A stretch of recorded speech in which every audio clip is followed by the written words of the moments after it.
Eles estão ficando cada vez mais perto. Daqui a pouco a gente já pode.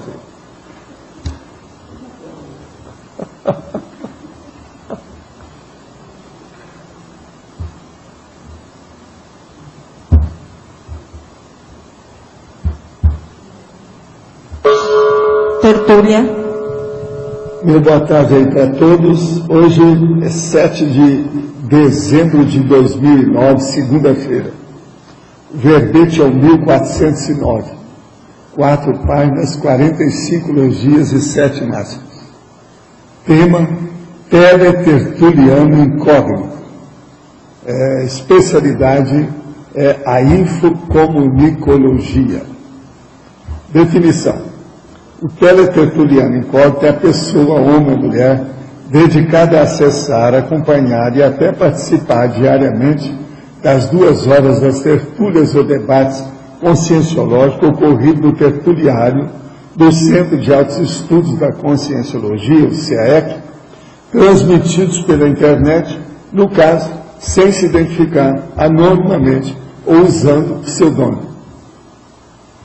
A autopensenização não compartilhada, as causas do sigilo da comunicabilidade, os fatores atenuantes e os fatores agravantes da incognoscibilidade, a covardia quando mascarada pelo anonimato, o refúgio sob o véu do anonimato, a autossubtração nos debates construtivos, o autoescudamento em nomes fictícios,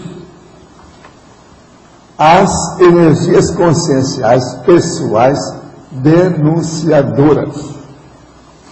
Quer dizer, a energia denuncia a pessoa. A gente às vezes sente que a pessoa aqui, ó, eu já vi a pessoa que é anônima. Então estava um nome todo bonito lá. A frase enfática: o teletertuliano incógnito, homem ou mulher, é sempre pessoa problemática, vítima de alguma questão irrevelável. Irrevelável, quer dizer que não revelou. Incapacitada de se identificar abertamente no acesso às tertúlias. Você é teletertuliano? Você se expõe ou não no acesso às tertúlias conscienciológicas?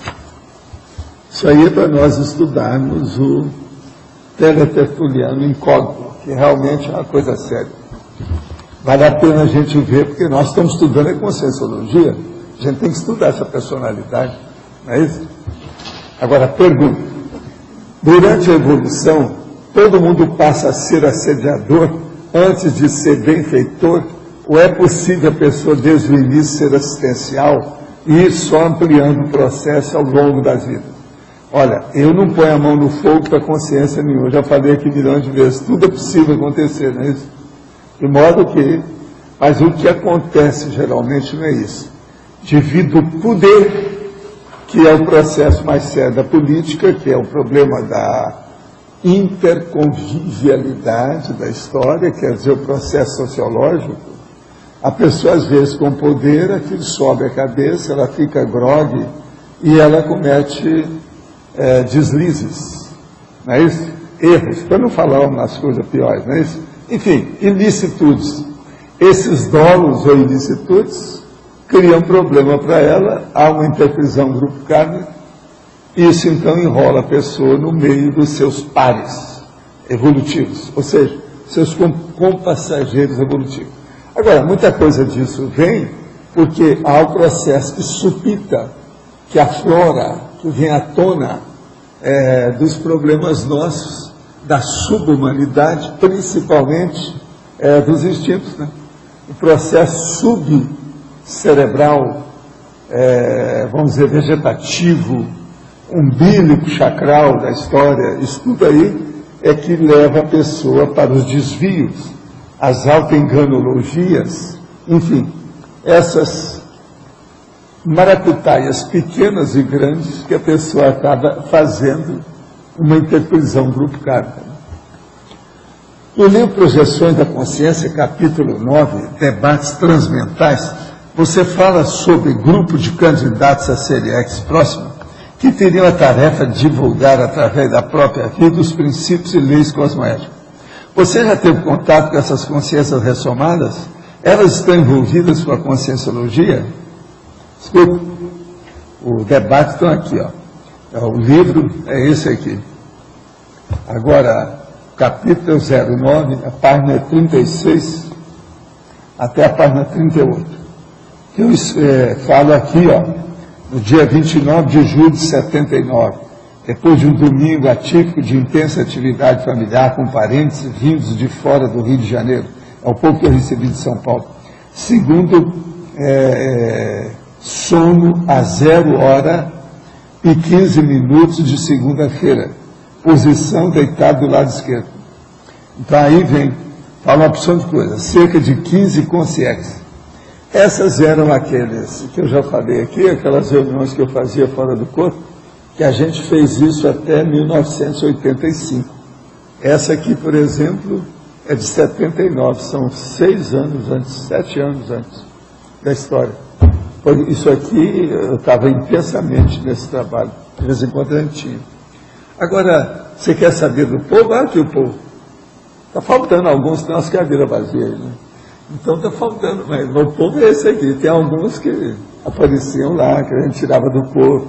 O tal mal era especialista, pinçava a pessoa, levava. Alguns chegavam lá, ficavam meio grogue, voltavam para o corpo. Agora alguns não, ficavam lúcidos. O tal mal despertava a pessoa, fazia força. De modo que esse povo está trabalhando. Por exemplo, a Rosa não está trabalhando, a Adriana não trabalha comigo todo dia, a Maber está ali, ó, é uma coisa muito séria, o tempo todo. O colega dela aí de todo dia, que fica pegando os papéis lá para mim, não é isso? Tudo isso aí, esse povo, eles estão aqui. Agora veja, princípios e leis cosmoéticas. O que é que vocês estão fazendo, não é isso? Outra coisa, estão até escrevendo livro, já escreveram o livro, alguns aí já estão aí, alto nível.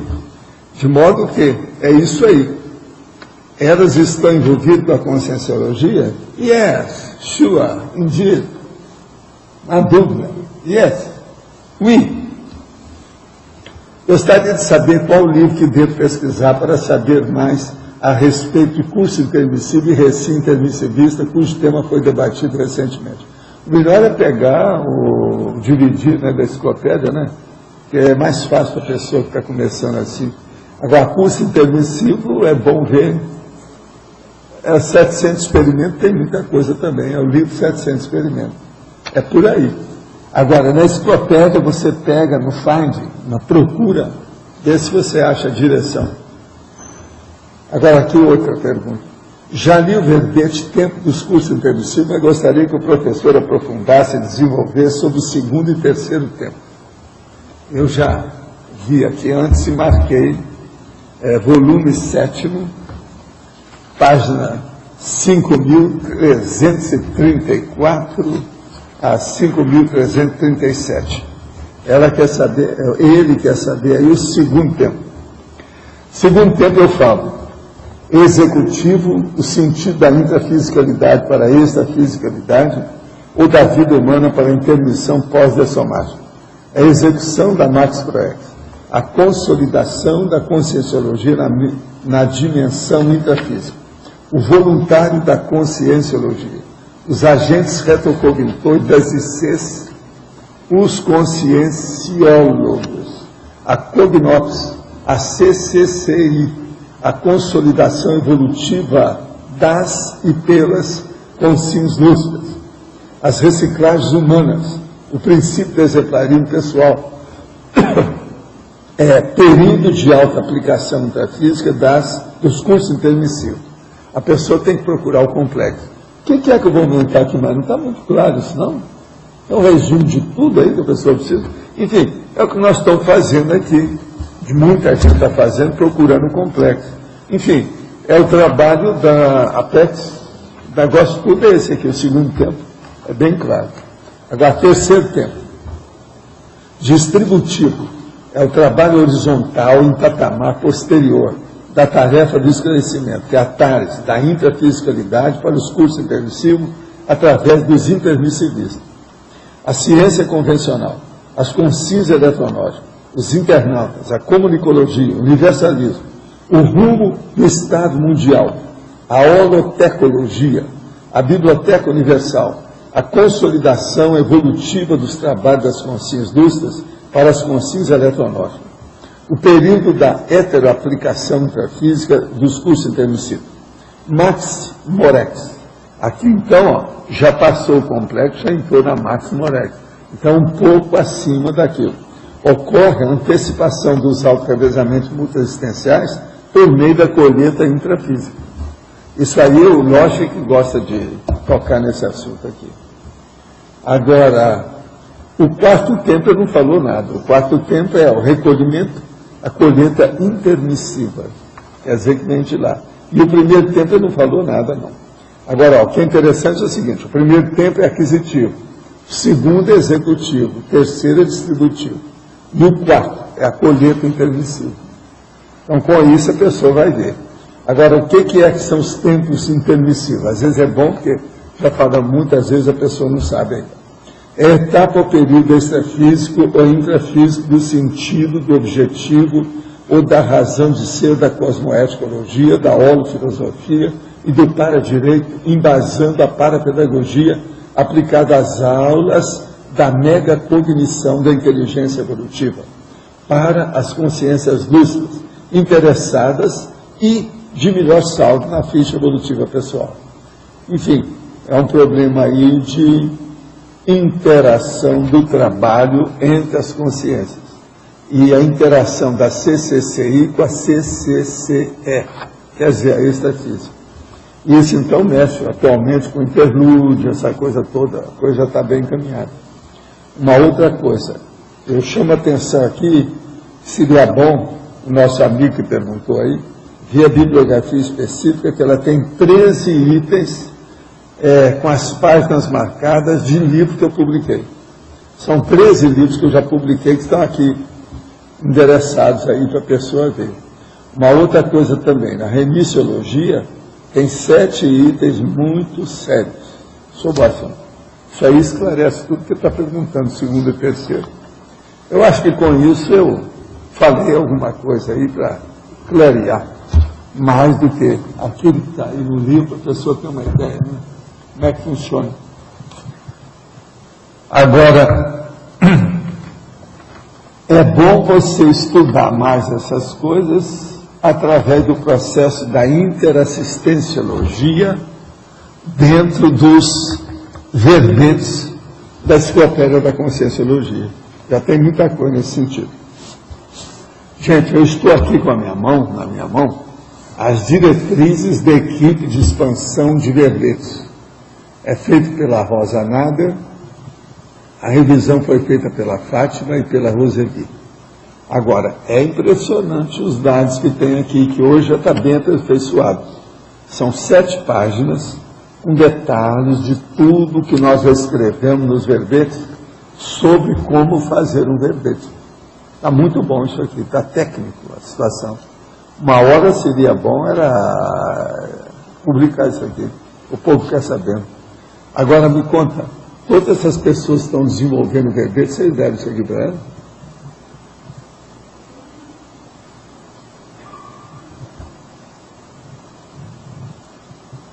Tem uma apostila que é do grupo de revisão de já verbetes. tem tudo isso, mas está revisado e atualizado. Como está isso aqui? É porque esse aí tem o viés da expansão de verbete, o outro tem o viés de elaboração do verbete. Não, mas esse aqui é que seria bom também, Tá. expansão. Mas eu posso... Aqui entra tudo, porque é bom para o povo me ajudar, né?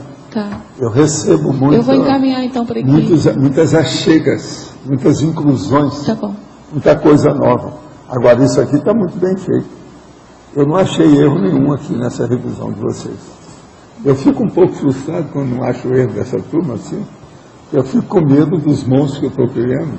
Sei lá o que vai acontecer amanhã em cima de mim aí. Mas... Agora, tudo é um negócio do segundo, terceiro tempo, né? Que nós estamos falando aí. Isso aqui faz parte. Isso aqui é a maior prova do segundo e terceiro tempo que vocês estão estudando a conscienciologia.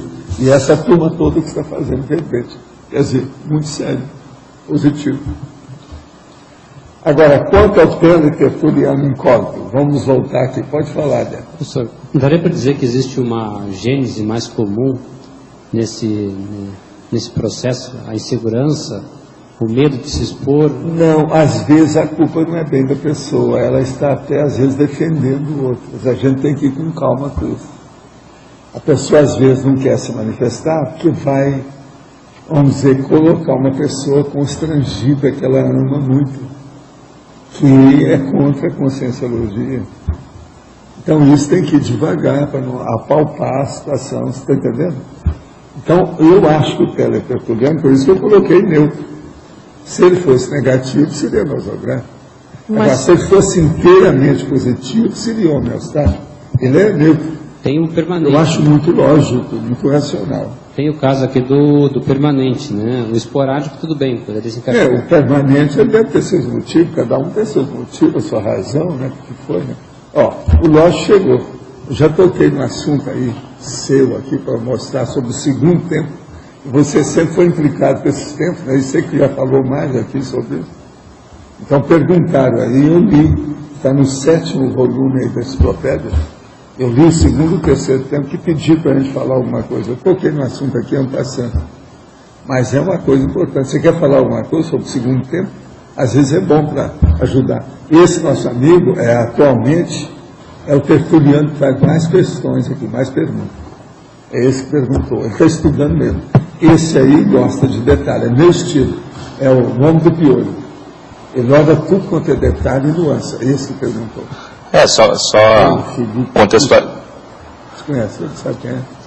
Contextualizando, quer dizer, o primeiro tempo é o tempo do curso intermissivo em si.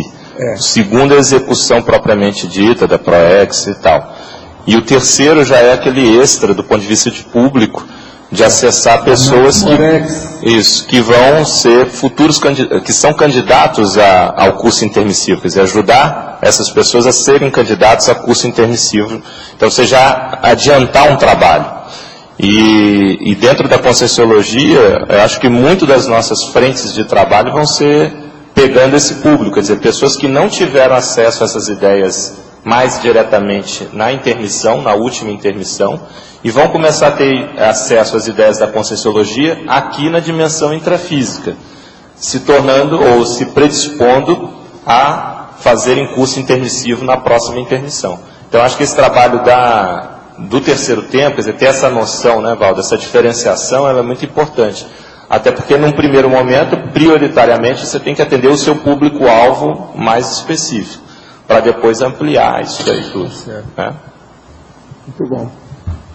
Eu queria comentar se o permanente, esse que assiste constantemente, mas não participa. Esse que está permanentemente participando, mas não pergunta, não questiona. Ele está participando dos bastidores, né? Ele é um voyeur. Voyeur, é o voyeurismo. Isso aí acontece nos negócios de família. Agora precisa saber, né? Qual o motivo que ele é voyeur. Cada um tem sua razão. Tem que ir com calma. Tem que ir com calma. Outra pergunta aqui. Binomiologia 54, página.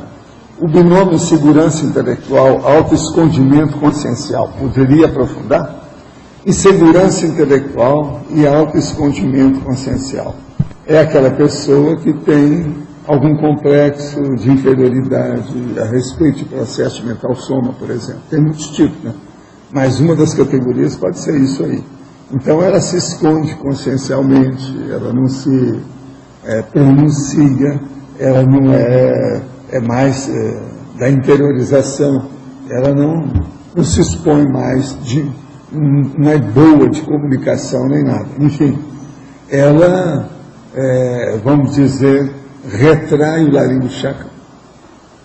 Caiu uma prateleira na minha cabeça. Isso foi um assédio violento com energia violenta. Deu para perceber claramente. Quiseram me pôr medo. Acho que o motivo era que eu estava arrumando uma sala nova para a minha futura sala da TENETS.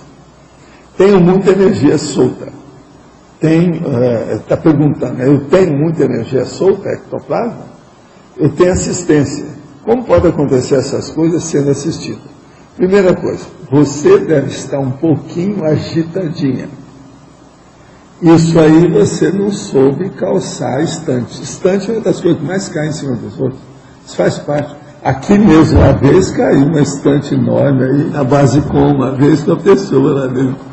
Você lembra dessa história? Alguém aí sabe disso? Isso aí acontece nas melhores famílias. Agora veja, isso aí é desorganização sua nessa fase. Se você está organizando a sua sala ou o seu quarto, a peça para a TENEPS, estuda bem o que é que você está fazendo. Uma outra coisa, você já olhou nessa estante se tem algum bagulho energético? É bem possível que tenha alguma coisa lá que não é bom ficar por ali. Uma outra coisa, essa estante vai ficar nessa sala, com os livros que estão nela, ou qualquer coisa que esteja nela, junto da TENEPS? É bom verificar isso. Enfim, procure intensificar um pouco mais a sua organização e o recheio decorativo do seu trabalho lá na sua casa.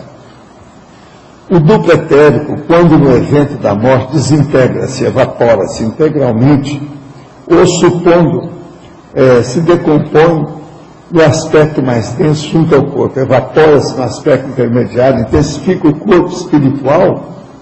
Nos tratados kardecistas tem a convicção pessoal que ao falar de perispírito eles falaram do duplo etérico. Tem estudado exaustivamente a fim de supor o contrário, mas torna-se mais evidente minha teoria pessoal. Poderia me esclarecer? Muita coisa do Allan Kardec, ele fala de perispírito, que é realmente nada mais, nada menos do que isso que nós chamamos de energossoma. E também, às vezes, conforme o lugar, ele fala indiretamente do perispírito como sendo mental soma. Então, ele não especificou nada disso, ele não teve tempo, ele era uma pessoa doente, trabalhou poucos anos nessa história, não deu tempo para clarear isso aí. Agora, o que eu quero te dizer é o seguinte, você está falando aqui, decompõe-se no aspecto mais denso junto ao corpo, vai devagar com isso. Há uma série de consréus e mega assediadores que assassinam a pessoa aqui para chupar a energia que fica no corpo, que é esse processo do duplo etérico, e chupar a consciência depois, separa ela.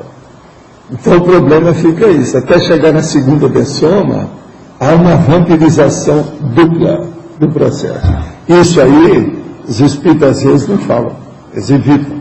Mas muita gente do espiritismo também sabe que essas coisas ocorrem. Agora, a gente tem que falar nessas coisas. Então, este duplo etérico, que é o corpo, isso aí é o energossoma. O energossoma, ele muda de vida em vida, porque ele é criado. A psicosfera da pessoa, a boa parte dela, que é da pessoa, da consciência, é dividida esse duplo etérico. É a energia da pessoa. O que o professor já descobriu sobre a ancestralidade da consciência? Nossa, eu já falei aqui, não está no gibi sobre essas coisas, é isso? A sua consciência é o seu temperamento. Esse temperamento não muda muito. De modo que você, às vezes, é antepassado de você mesmo o tempo todo. A maioria é antepassado de si mesmo e não sabe o que é. Então fica repetindo as coisas pensando que está fazendo uma coisa nova. E é bobagem. Isso tudo é ancestralidade. Agora, a ancestralidade da consciência, nós estamos falando é ela antepassada de si mesma, mas também tem os outros antepassados do nosso grupo evolutivo. Isso também a gente tem que ver. Agora, por exemplo, eu conheço devido ao processo da personalidade consecutiva, eu quero te explicar, que eu conheço, por exemplo, atualmente quem é que foi meu irmão, e atualmente quem é que foi meu pai. Atualmente, quem é que foi meus amigos? Tem um monte de amigos meus que eu conheço de outra vida, nessa vida mesmo.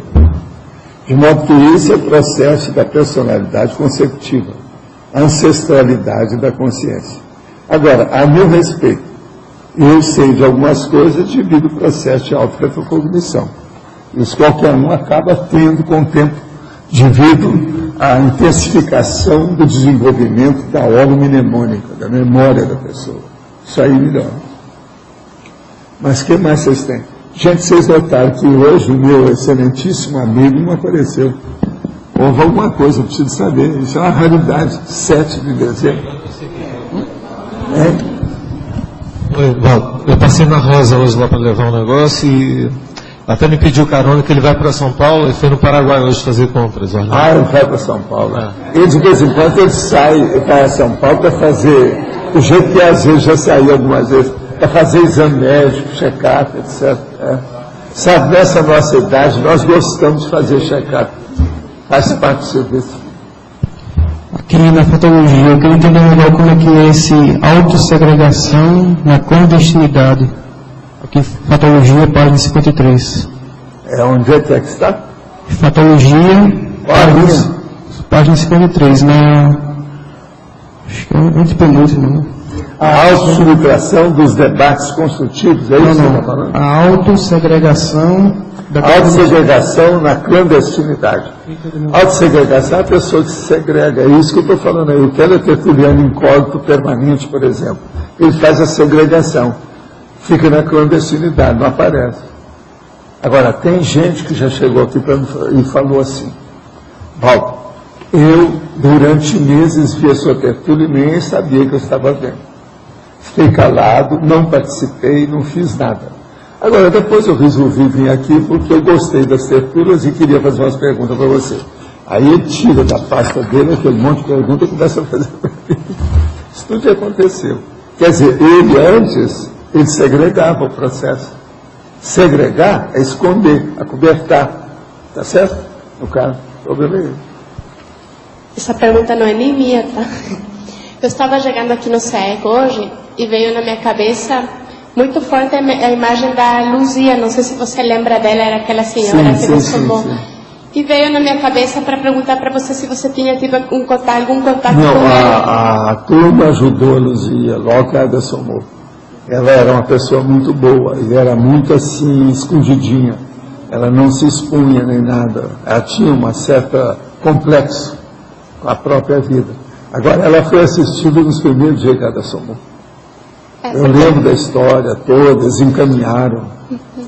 Entende? Ela recobrou a consciência, a lucidez, quase que imediatamente. Ela foi muito bem assistida. Ela, em si, era quietinha, mas era uma grande personalidade. Muito tranquila, eu conversava muito com ela. O que veio para mim é que a condição consciencial dela era bem melhor do que ela conseguia. Não, eu brincava muito com ela, assim, Luzia, vamos luzir. Eu brincava muito com ela, por causa disso. Você está entendendo? Que a aura dela era boa. Luzia, entende? Luzia. Pois é, Luzia Celeste. Você está entendendo? Caso é isso. Quem é que está com o microfone? Tem alguém? Ronaldo, aqui no B. Bom, deixa eu te perguntar, na antonimologia tem o paratertuliano e a paratertuliana. Eu queria saber qual é o perfil desse paratertuliano? O que predomina? O perfil? Esse povo. Eu te pergunto, ele pode variar infinito. É uma personalidade da humanidade. Pode ser qualquer um. Quer dizer, pode ser qualquer um. Quem sabe? Não dá para você definir. Agora, a gente nota o seguinte, a maioria, agora eu vou te contar o que acontece mais comum, que eu acho. A maioria é buscador borboleta. A maioria? Maioria. Buscador borboleta. Eles estão ciscando, estão olhando o que é que tem, para ver se acha alguma coisa. É o buscador borboleta. Essa eu não sabia. Eu estou falando do paratertuliano. Não, paratertuliano é outra coisa. Estou falando do tertuliano. Não, eu estou falando do paratertuliano. Agora, o paratertuliano, não. São esses caras que vêm aqui, lá do interlúdio, etc. É gente boa. Pretende funcionar com as coisas. Eu queria entender do paratertuliano. O que predomina desse povo, entendeu? Mas a maioria é esse povo que está fazendo curso intermissivo. Quer dizer, curso intermissivo recente. Vocês são veteranos, eles são noviços. São calouros, tá certo?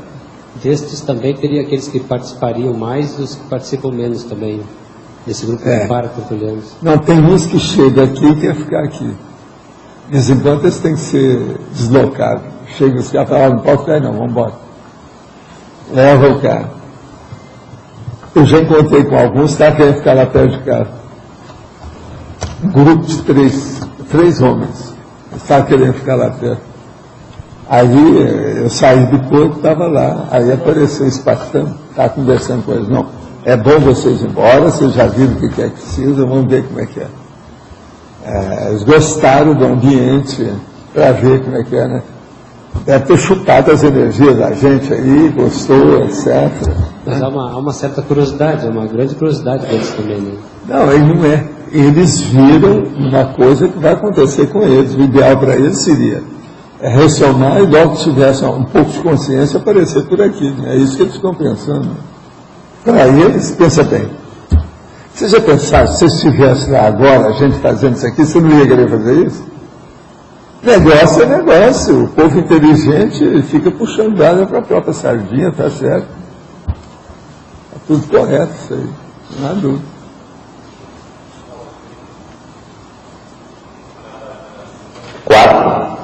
Na parafatologia, logo o primeiro item. A fuga à responsabilidade entre o curso intermissivo pré-ressomântico e a execução da autoproecção. Qual que é o principal motivo dessa fuga à responsabilidade que você vê na média hoje nossa? Às vezes é uma coisa que a pessoa sempre pensou nas 3 últimas vidas dela e não conseguiu. Chega aqui, o caminho se abriu para aquilo. Por exemplo, dentro da política, o caminho se abriu para a pessoa. Agora, se abriu por quê? Porque às vezes a própria vida ela tem que passar por aquela provação para ver se ela supera. E ela às vezes cai de quatro. Tem muita gente que a gente conhece que entrou aí no processo da política. E que não precisava, porque tem curso intermissivo, sabia das coisas. E outra coisa, o melhor disso, é que alguns desses não são eleitos. Isso que ajuda muito a pessoa. Menos pior. Você sabe, eu não vou citar nomes, mas eu conheço vários. Homens e mulheres. Agora, tem caso que às vezes a gente mesmo fala para a pessoa entrar no processo da política. Qual é o critério de discernimento? Por exemplo, aquela senhora que era a chefa das prostitutas. Eu pedi para ela se tornou secretária de município, sério. Alto nível. Outra coisa, deixou a coisa toda. Ela ajudou um monte daquela turma toda das prostitutas lá. Agora, Paulo, dentro dessa linha também, a Conscienciologia, você mesmo, quer dizer, tem uma crítica, um posicionamento bem nítido em relação à arte, né? E a arte como uma coisa já mais secundária. Mas a gente tem algumas pessoas que já chegaram na Cognópolis e tudo, e que, no caso delas, é importante elas continuarem. Até aqui com a arte. Qual é o critério nesse caso? Elas devem. Elas estão devendo ainda o processo da arte, então ela tem que acabar. É o restante, o resquício. Mas como saber isso? Claro que você utiliza o parapsiquismo, né? Mas tem algum indicador, algum Por exemplo, tem aquela moça que chegou para mim lá no exterior e falou, olha, eu danço o flamenco, sou especializada, uma loura belíssima, a história toda.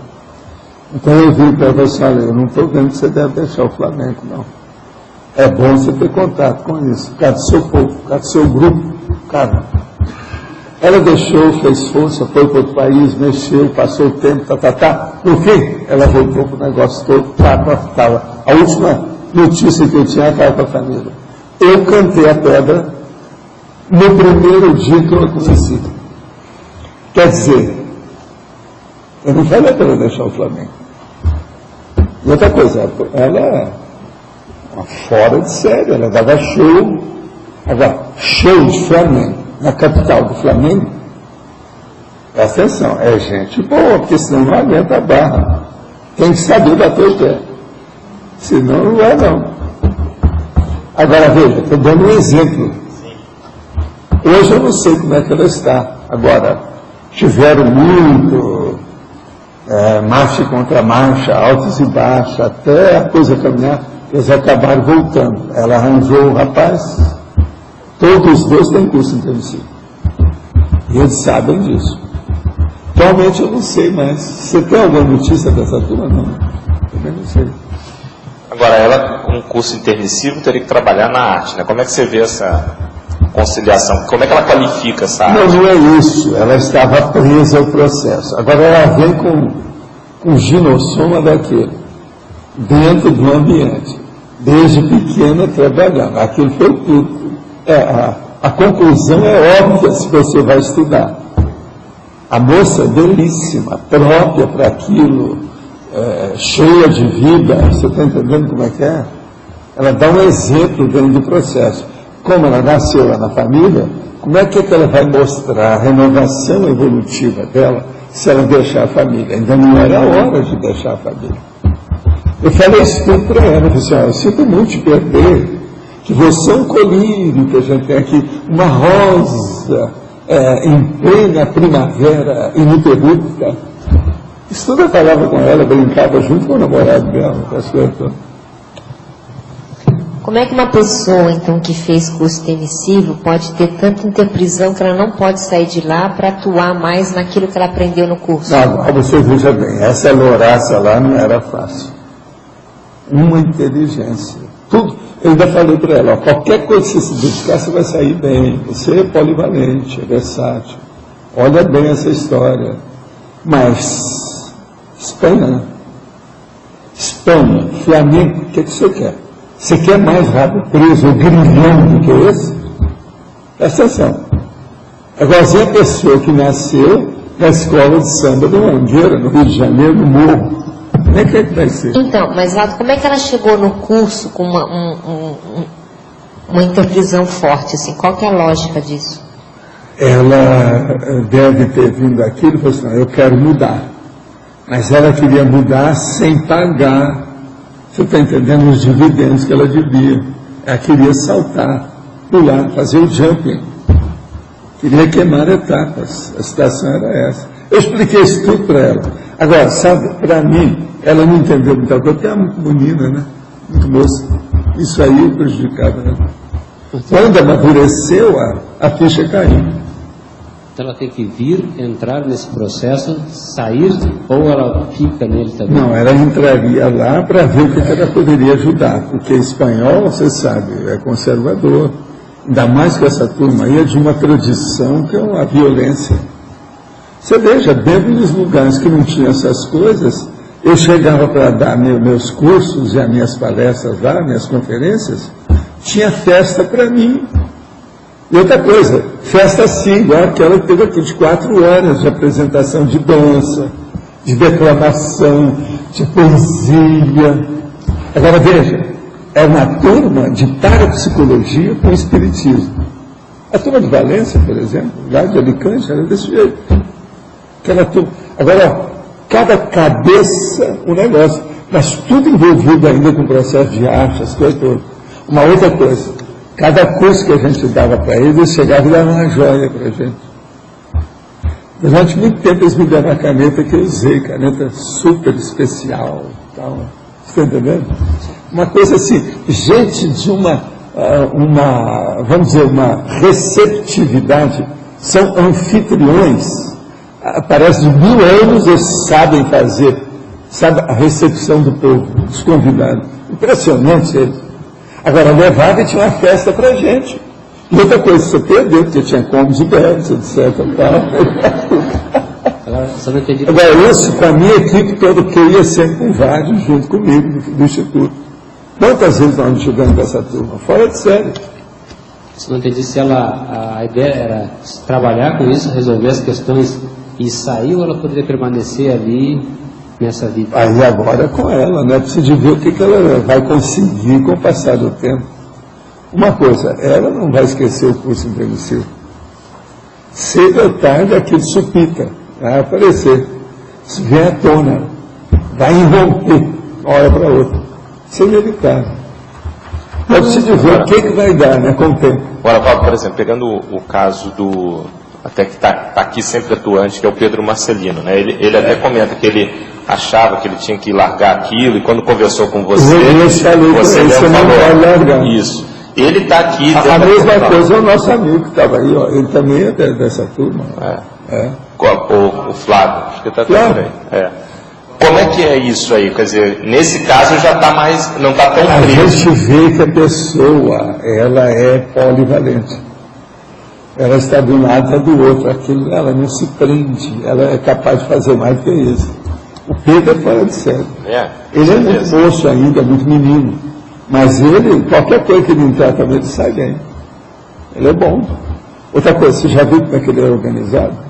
Não, e ele estuda. Não, ele é organizadérrimo. Hoje Ele tem banho de loja, uma opção de gente muito mais velha do que ele aqui. ele não está só o artista, ele está técnico no negócio. Não, pois é, mas é isso, eu falei para ele. Semiótica, ele está Agora, estudando tudo. ele chegou para mim e perguntou qual era a escola minha de arte. Eu falei assim, eu sou da clássica. Tudo meu é clássico. Eu gosto de música clássica, eu gosto da pintura clássica, entendeu? Tudo é representação do natural. Eu não gosto de nada que seja paródia, eu não gosto de nada que seja simulação.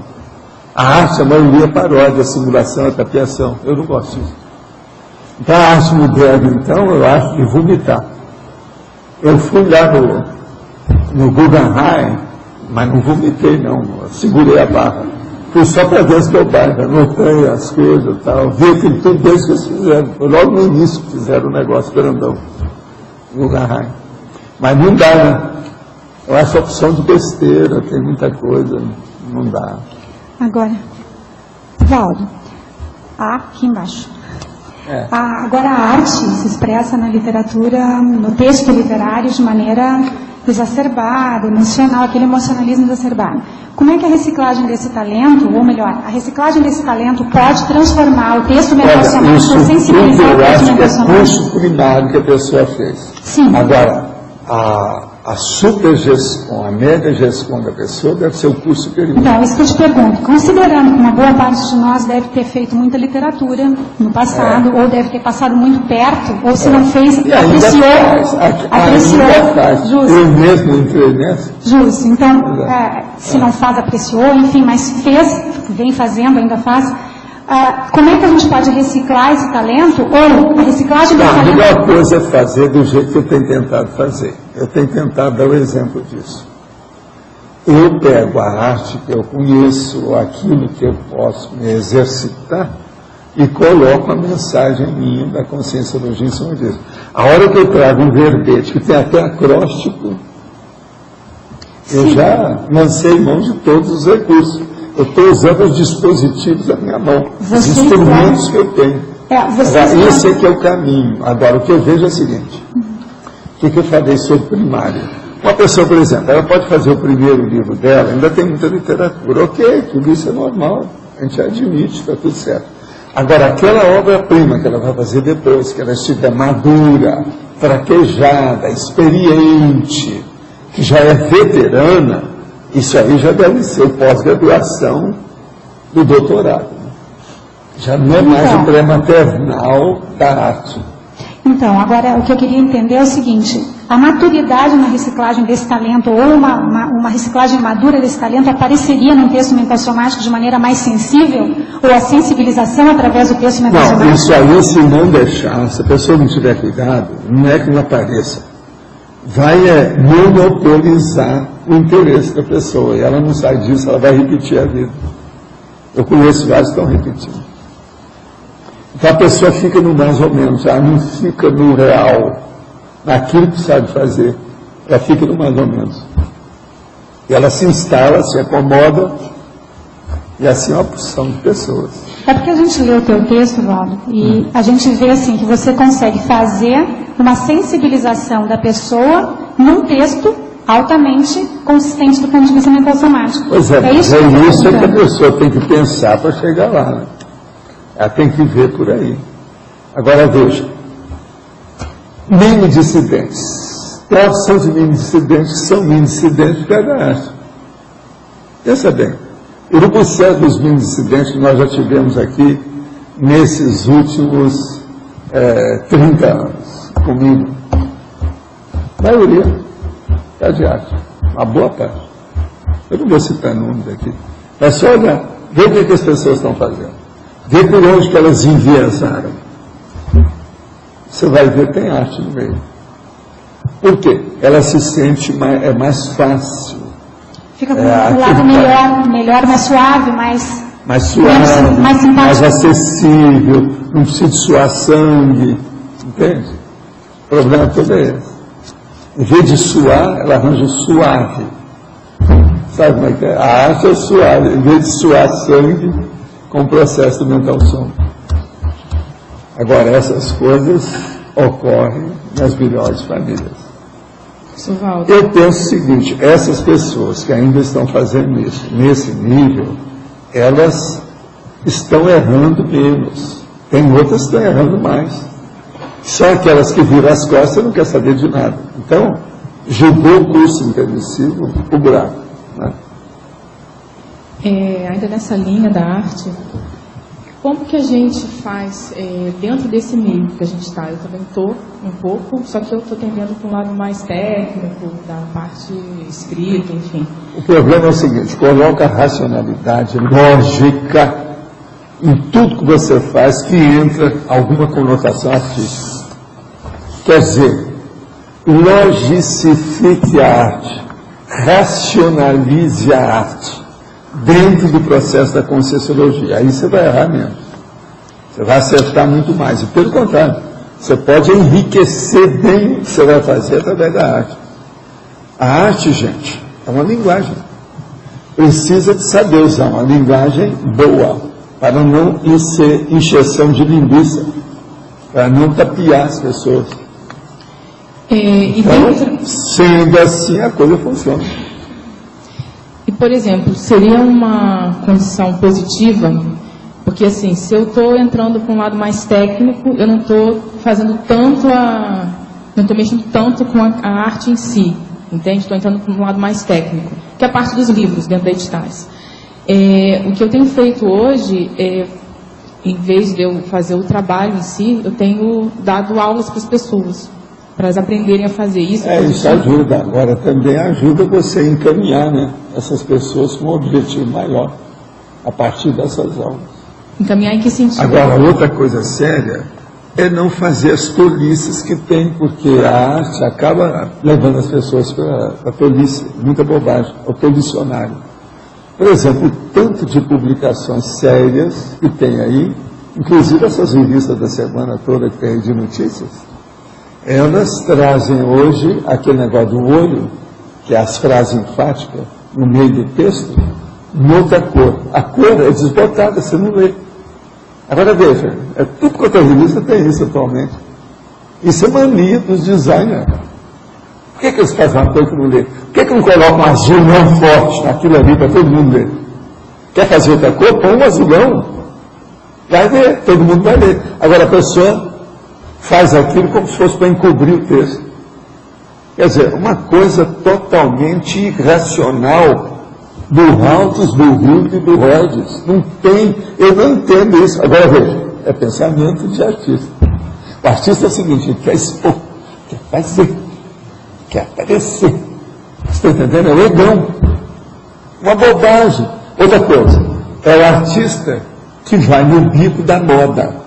Como a opção está fazendo erro, todo mundo vai naquele erro. Então, dentro da arte é o seguinte, na moda é a mesma coisa. Comete um erro, vão milhares atrás. Todo mundo está cometendo erro. Durante a temporada vai ter a sessão, quer dizer, a fashion, a estação do erro. Todo mundo está nessa. Atualmente, por exemplo, as mulheres de perna de fora, é aquilo do Ibrahim Suede. Sábado, dia de perna de fora. Isso é o Ibrahim Suede que escrevia. Eu conheci o Ibrahim. Então ele escrevia dia das pernas de fora. Atualmente, a moda, as revistas dessa semana eu estava lendo, né? Eu leio as revistas de notícia, essas, Veja, Isto É, Época, eu vejo toda semana. Ontem eu li todas as três, assim, rapidinho. Quando tem coisa para ler, que a maioria hoje, essas revistas tem mais propaganda. Você passa 50, 60 páginas de propaganda até arranjar uma coisa para você ler. É uma vergonha o negócio todo. Agora tudo é capitalismo selvagem, nós estamos vivendo. A gente está vendo aí. Mas agora veja, mesmo essas revistas está cheio desses olhos. Você está entendendo que você não lê. Entende? Está precisando a gente pôr a lupa. Eu devia de vender cada exemplar com a lupa junto. Está querendo que seja assim, vamos ver o negócio. A pedra de Roseta, Champollion. Vamos então fazer, está tudo encriptado. Agora, isso é a arte. Quer dizer, há uma burrice, uma irracionalidade devido ao problema do subcérebro abdominal. Não adianta querer defender isso, sempre tem. Mexeu com muita arte. Gente, vai à galeria de arte, vocês vão ver o que são idiotismos culturais. Eu nunca vi na minha vida uma galeria de arte que tivesse coisas que não fossem idiotismo cultural. E qualquer uma que eu for com vocês, se tiver uma amostra grande, seja do que for, entende? Sempre a gente vai encontrar idiotismo cultural. Coisa que não precisava de ser daquele jeito. Que aí que é o processo da regressão racional. Entende? Vai para a irracionalidade. Eu queria fazer uma última pergunta. Por exemplo, a gente já comentou, o senhor comentou uma vez uma tertúlia sobre dança, né? Eu não estava nessa tertúlia, mas aí me falaram de uma observação que o senhor fez assim, cuidado para não dançar, né? Hoje em dia, a própria conversa aí, o coloquialismo, a gíria fala, não, e ele dançou. Dançou quer dizer, foi cultural. Eu queria perguntar especificamente, professor, por exemplo, a gente que mexe com dança, eu também danço, então eu queria saber, cuidado, primeira coisa, é necessário ver por que você gosta de dança e por que você se dedica à dança hoje. Tem gente que precisa fazer isso, para gastar energia, para melhorar a situação. Eu ando na esteira aeróbica, é a minha dança. O outro precisa de dançar, o flamenco, cada um faz o que pode. Você está entendendo? Está tudo certo. Eu respeito o estudo de cada um. Agora, uma pessoa, por exemplo, que tem gabarito com uma série de coisas, ela ficar com o gabaritinho pequenininho dela, coisinha pequena, por causa de um negócio desse, de psicomotricidade, é bobagem, né? Ela colocar tudo, todas as fichas dela naquele número, sendo que ela pode pegar um outro muito maior. Eu acho bobagem. Isso é que tem que ver a prioridade. Por isso que a gente fala tanto em priorização. Vamos ver a priorização. Agora, acho o seguinte, dança é uma coisa bacana. Eu mesmo trouxe para vocês o negócio lá do Fleckner, aquele cara, aquele é quebrado, que é sapateado. Outra coisa, eu estudei essas coisas todas, eu conheci o Samir Júnior, vi de perto, conversei com ele, vi as coisas todas, lá em Vegas. Estou mostrando uma coisa que eu vi. Você está entendendo? Eu vi essas coisas todas, vi em Hollywood, aqueles povos todos. Agora, sapateado. Não é fácil, foi por isso que eu trouxe aqui, porque aquele cara é um gênio. Agora, gênio de quê? Da consciência podálica. Consciência podálica. Pelé, gênio da consciência podálica dos pés. Agora veja, você acha que como dançarina você é consciência podálica? Eu não acho que seja. Aqui eu acho que não vejo ninguém. Você também não é. Você também não é. Essas duas são boas para dançar, que eu vi lá ela dançando. A minha mulher também não é consciência podálica. No entanto, é bom de vez em quando vocês dançarem, isso até é um processo artístico, ajuda a gente. Outra coisa, o visual é bacana. Agora a gente pergunta. Sendo conhecimento universal, apesar das linhas de logia e de conceituação, o senhor é contra ou a favor a projeciologia, a conscienciologia do movimento espírita? Não, eu não sou contra nem a favor. Eu estudo a conscienciologia, a projeciologia como ciências. Quem quiser pega a ciência e faz ela o que quiser. Eu não recomendo nada peremptoriamente e nem também fiz decreto-lei de nada disso. Quem quiser pega, esquece, o problema é desse. Isso pode ser no espiritismo, pode ser no catolicismo, pode ser no protestantismo, pode ser na Umbanda.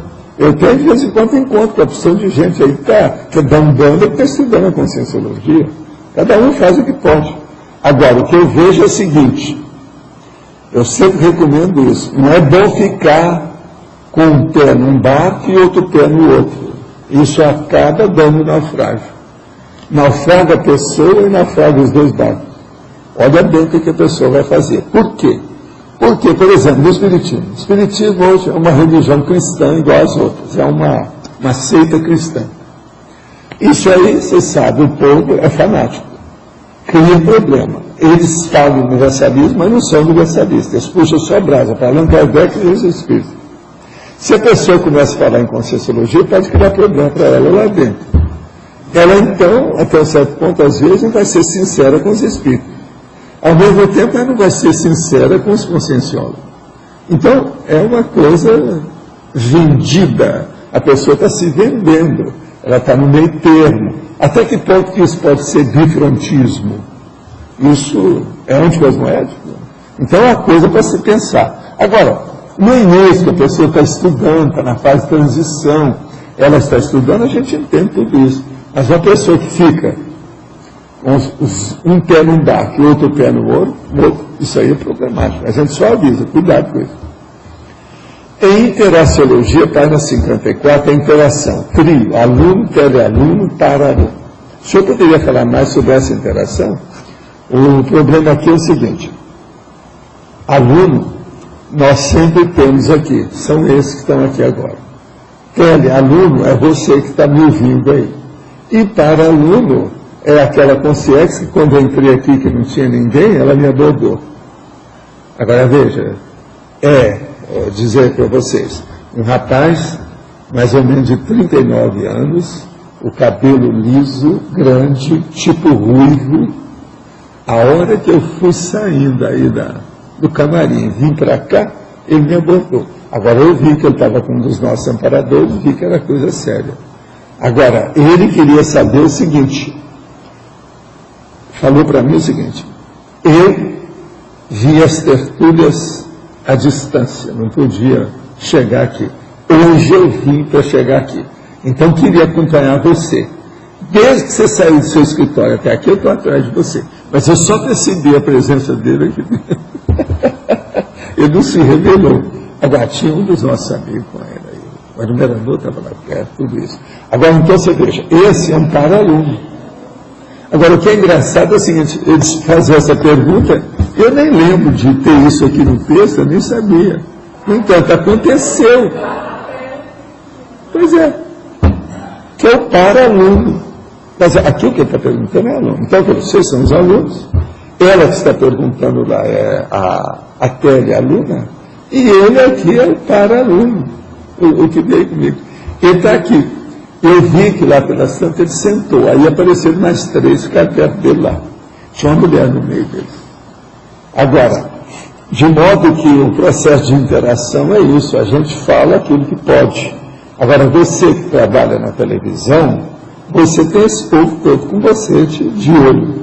Eu, por exemplo, sou telespectador que sigo você quando você aparece na televisão. Eu sei quem é a pessoa. A Kenny. Essa aí é de casa. Minha mãe conta atualmente com 82 anos de idade e sempre foi muito apegada à sua propriedade com gado. E nós, filhos, estamos muito preocupados, pois nos últimos dias ela está visivelmente perturbada e já apresenta alguns distúrbios mentais.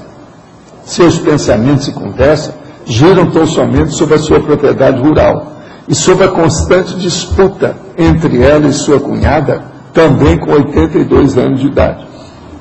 Em razão dessa situação, nós, filhos, não sabemos que atitude tomar, pois se vendermos ou não a propriedade, as consequências serão graves e causarão sérios problemas, pois ela não admite que a propriedade seja vendida. Como devemos fazer para evitar com maior transtorno? Eu acho que aí é o seguinte, ela já está com ideia fixa, é o chamado monoideísmo. Isso aí da propriedade da amiga dela, ó, isso aí que você está falando, você está revelando direitinho o processo de monoideísmo. Isso mostra que ela está começando a ter uma disfunção senil, isso é da senilidade. Então, é preciso ir com calma, porque na questão da propriedade, isso ajuda ela, isso é uma alimentação para ela. O que vocês devem fazer é o seguinte, é deixar ela ver a propriedade, andar com ela lá, ela se sentir bem, ela alcançar energia no ambiente que ela gosta, isso tudo pode ajudá-la. Então, às vezes, é preciso fazer isso. Eu, por exemplo, eu vou revelar agora uma coisa para vocês. Eu tinha um sítio. Eu nem ia lá. A gente chegou a fazer até casa lá no sítio. Agora, a gente conservava porque tinha uma pessoa que precisava disso, que era mais ou menos nessa idade, e ela precisava daquilo que era a única coisa que ela tinha, que dava valor. Teve uma temporada que ela até ficava lá, a temporada grande lá, para o sítio. E ela tinha o sítio, né, como se fosse propriedade dela, porque na verdade era, direta ou indiretamente, era também dela. Agora, o que se passa? Era uma coisa muito séria o que acontecia com ela. Por exemplo, se acontecia de ela andar lá na propriedade, no sítio, lá tinha um rio que atravessava, tinha 2 pedaços no rio, uma plantação enorme de pinos, aliotes, etc. Se acontecia, por exemplo, do esquilo morrer, ela tinha conversa para 1 mês. Você está entendendo? Porque lá quase não acontecia muita coisa. Então, se acontecia, aquilo era a rádio corredor. Você está entendendo? A rádio tamanco. Era o máximo, funcionava demais. Então, a gente deixava com ela. Nós só acabamos com isso quando ela estava desistindo de ir à propriedade. Ela não ia mais, então não tinha mais razão de ser daquilo, a gente vendeu. Mas o caso aqui que eu acho que você devia seguir essa técnica que nós usamos lá com a nossa amiga. E isso deu certo. Essa minha amiga era a minha sogra real. Eu tinha 2 sogras. Essa aí foi. O senhor falou agora há pouco sobre a aura boa de uma pessoa. Pergunta. Essas fotos que mostram a realidade da aura, pelas coisas é possível saber se a pessoa está assediada ou não? É possível saber se possui parapsiquismo? Olha, fotos kirliangrafia, você pode fazer isso à vontade e o troço pode sair fajuto, pode fazer falsificação. De modo que para saber alguma coisa de energia através de kirliangrafia, é preciso arranjar gente muito especializada para ver isso com calma. Agora, tem pessoa, por exemplo, que aquilo que eles falam que é positivo, qualquer hora que você pegar e ver a pessoa, você vai ver que vai sair positivo nela. Então você vai ver que tem alguma coisa que funciona nisso. Mas há muita coisa que é perturbadora, confunde. É muita besteira que tem. Vai com calma com isso. Qualquer pessoa pode fazer fajutagem com as kirliangrafias. O que poderá trazer de extra quanto ao curso intermissivo e futura PROEX aos paratertulianos, visto que quando fizemos o curso intermissivo, ainda não havia as tertúlias, tal qual temos hoje? Qual prazo evolutiva divina da participação em tertúlia conscienciológica? Olha, tem um prazo enorme, principalmente devido a você e a turma que está aqui. Por quê? Vocês não tiveram esse monte, esse número de cobaias que essa turma tem hoje. Vocês hoje são as cobaias que vocês não tiveram. Você está entendendo? Então isso aí que eu acho que é o mais importante são as cobaias. É a pessoa, por que ela vem aqui? E outra coisa, uma pessoa que tem um pouquinho de percussiência e parapercussiência, ela chega perto de um de vocês, ela vai saber o que a pessoa pensa, a intenção que ela tem. Alguns vão pescar isso fácil. Então isso tudo aqui pode ajudar demais na questão das tertúlias. Esse é o motivo que eu fui fazendo com a orientação do enumerador e principalmente do transmentor. Porque o transmentor tinha falado para mim que quando eu viesse para cá, o caminho sedotado seria esse. É tertúlia. Nos primeiros dias de transmissão da tertúlia via internet, você lembra se houve alguma variação no padrão de energia daí e como foi? Pode comentar a diferença entre o antes e o depois? Não. Para mim não teve nada. No meu caso, não teve nada. A única coisa é a seguinte, foi mais gente. Logo em seguida, principalmente no dia que a gente inaugurou o tertuliário. Aí teve mais gente, isso aí aumentou o processo de energia. Agora, esse negócio também varia muito, porque às vezes quando aumenta o número de gente, ele aumenta os fregueses não fiéis. Então isso varia, depende muito. Agora, no início aqui do online, não. Nós estávamos passando lá embaixo, dava um monte de trabalho no início. Sempre criava probleminha, né? Muita coisa, eu tinha uma paciência danada, inclusive a Laura, logo depois tem uma paciência danada com tudo que acontecia, até ajustar a equipe da internet. com a turma propriamente dita da tertúlia, isso tudo demorou. Hoje as coisas estão todas assentadas, o povo está trabalhando bem. Agora, o que eu vejo é o seguinte, a tertúlia é um must, né? Ela ajuda mais, né? Dá para a pessoa pensar. Porque a pessoa vai lá, tem as aulas dela, são as titulares. Depois ela chega aqui e vê o medo, a cópia, que nós estamos fazendo, essa caricatura. Então ela pode comparar, etc. E esse aí está muito bobo, né? A gente está sabendo mais. Aí eu tenho a pessoa, nós estamos sabendo mais, esse povo é muito bobo. Mas, não, mas aquele lá já pensou bem, falou sobre aquele negócio sério. Agora, mulher da história. Já teve uma pessoa que um dia chegou aqui, que eu não conhecia, primeira vez que eu vi, a Concierge. Chegou para mim e falou assim, uma coisa estranha. A tertúlia de ontem foi a mesma que eu estava estudando lá no curso intermissivo. Quer dizer, de vez em quando deve dar, o negócio deve bater, entendeu? Foi a mesma. E ele achou que era a mesma. Eu não vou falar aqui o dia da tertúlia, não, deixa para lá. Mas ele me falou dias depois do negócio. Ele falou que coincidiu, que ele estava lá com o negócio e aqui a gente estava falando do assunto. Aí fica engraçado, né? O que é? Eles vieram depois para ver o que é que deu. Na fritada dos ovos, o que sobrou? Valdo, da mesma forma que aparece para teletertulianos assim, para assistir com um certo gabarito lúcido, você já identificou alguma consim mais avançadinha, assim, anônima, tertuliana, pela internet, teletertuliana? Aqui eu já vi, e lá em casa também. Tá, mas estou falando assim. Por exemplo, esse aí eu não percebi a presença dele, porque o enumerador encapsulou ele. Ele veio conosco, mas estava encapsulado. Eu não percebi quem era. Mas, por exemplo, já houve gente forte aí da história.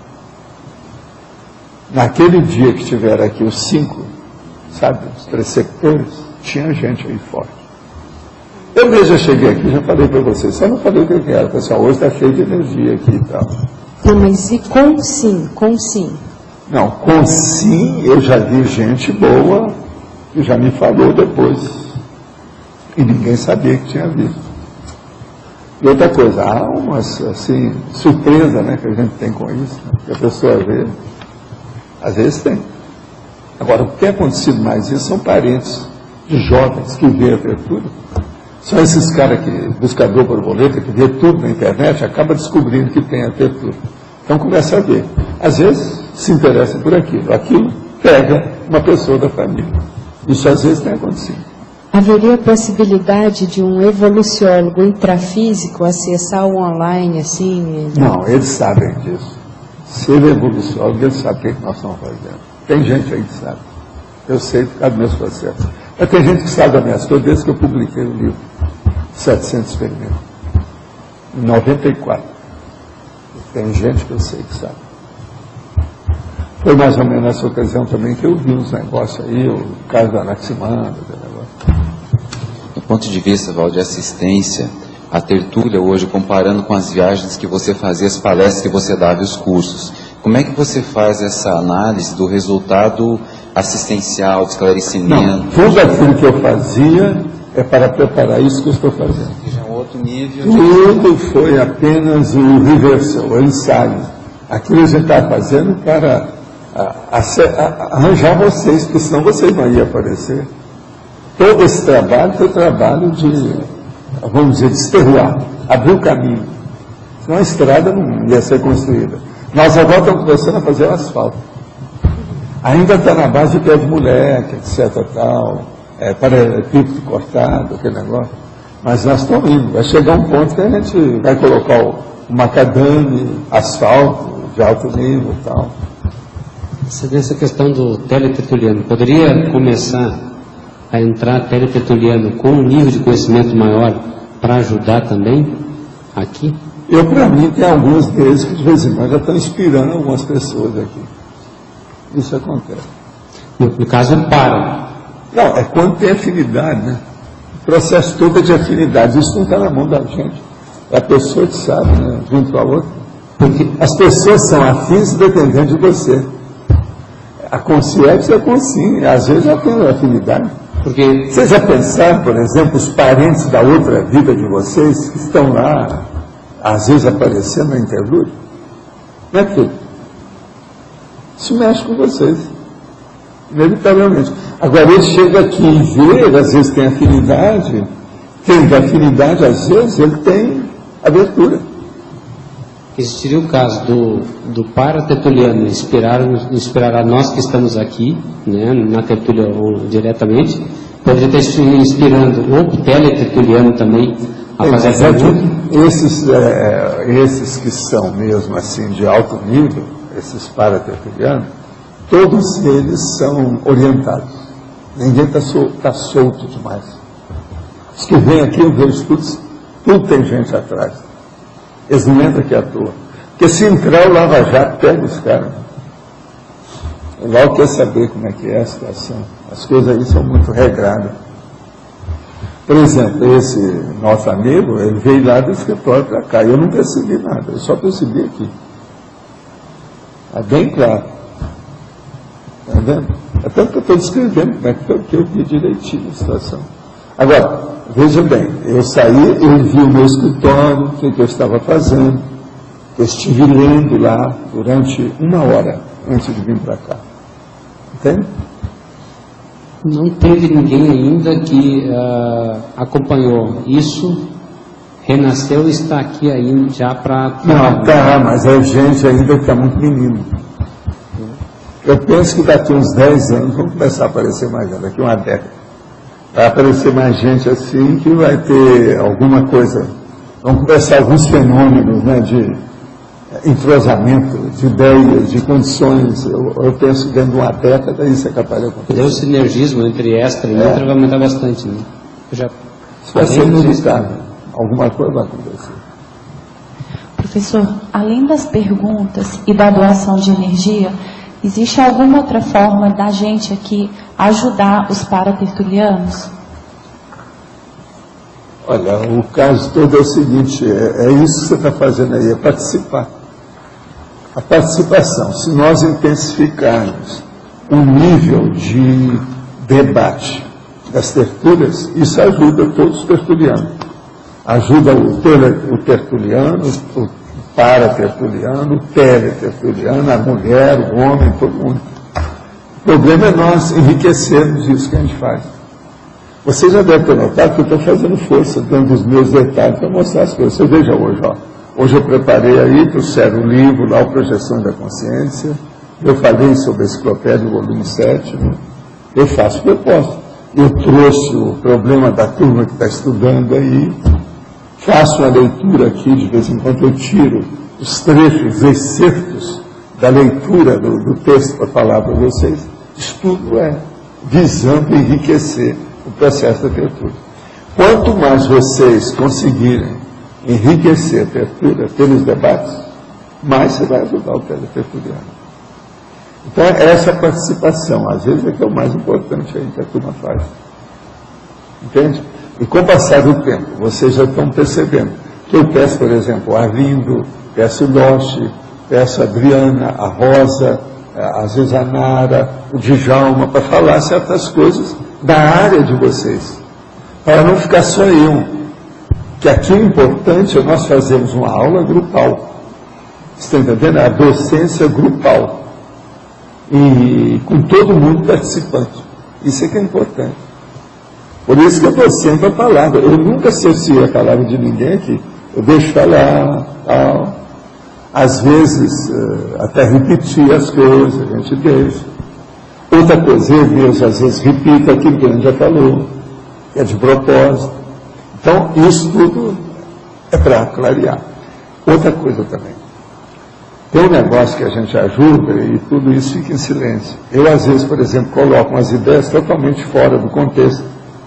Aquilo interfere. Mas isso é feito por cada moderador ou a turma que está aqui que fala, ó, fala sobre isso. Eu falo que aquilo, às vezes, vai ajudar, porque, às vezes, a interrogação é deles, o questionamento é deles. Vocês observam que de vez em quando eu falo umas coisas, então todos não. Você vai dar licença que eu vou falar uma coisa. Você está entendendo? Estuda por causa desse povo, isso também ajuda. Porque aí vem diretamente da deficiência que a gente tem que suprir. É aquilo que eles querem, é o que eles estão procurando. Isso aí é bom, também é importante. O Walter, você acha que algum dia vai ter tertúlia com o SEX mediunizando, por exemplo? Não, isso aí é de ver com calma, né? O problema nosso é de debater as coisas mesmo, nossa, é que eles têm que tirar a coisa do jeito que precisa. Agora, qualquer coisa do lado de lá, o negócio é sair do corpo, encontrar com eles e ver o que é que se passa. Quer dizer, e isso finalmente. A tendência do tele-tertuliano, do para-tertuliano, é quando ressomar, ele não ter muito gap, ou seja, não se sentir muito... Não, é ele enriquecer tudo que ele está estudando. Quanto mais ele souber, melhor, né? É mais, vamos dizer, ideias, verpons, construtos, que ele está enriquecendo o texto, que ele está aurindo, que ele está absorvendo. É a alimentação mental somática dele que está aumentando. Então, o processo de... E nós aqui somos um alimento bom, porque é aquilo que ele vai ter que enfrentar. O processo de restringimento vai ser igual ao nosso, então? Vai, não, isso aí... Eu pensei que eles tivessem... Às vezes vai ser até pior, depende de quem é, né? Depende da ficha, o jeitão. Eu pensei que esse trabalho pudesse ajudar eles a não ter um... Não, vai ajudar, dependendo da observação, o que a pessoa tem, mas aí é o temperamento da pessoa, né? Vale mais. Muito ao soma dela. Né? Como assistir melhor uma pessoa conformista que pensa com isso ser flexível? Olha, paciência e caldo de galinha para a pessoa e procura ter inspiração na hora para falar os fatos que sejam assim... de comprovação. Contra fato, as pessoas não podem brigar. Se você argumentar na base de fato, a pessoa pode ajudar, pode ser ajudada. Agora, uma pessoa conformista e ela pensa que ela é flexível dentro da situação, isso aí é fácil, é só pegar e examinar a vida dela perante os fatos de todo dia. Isso não é coisa difícil, não, é fácil.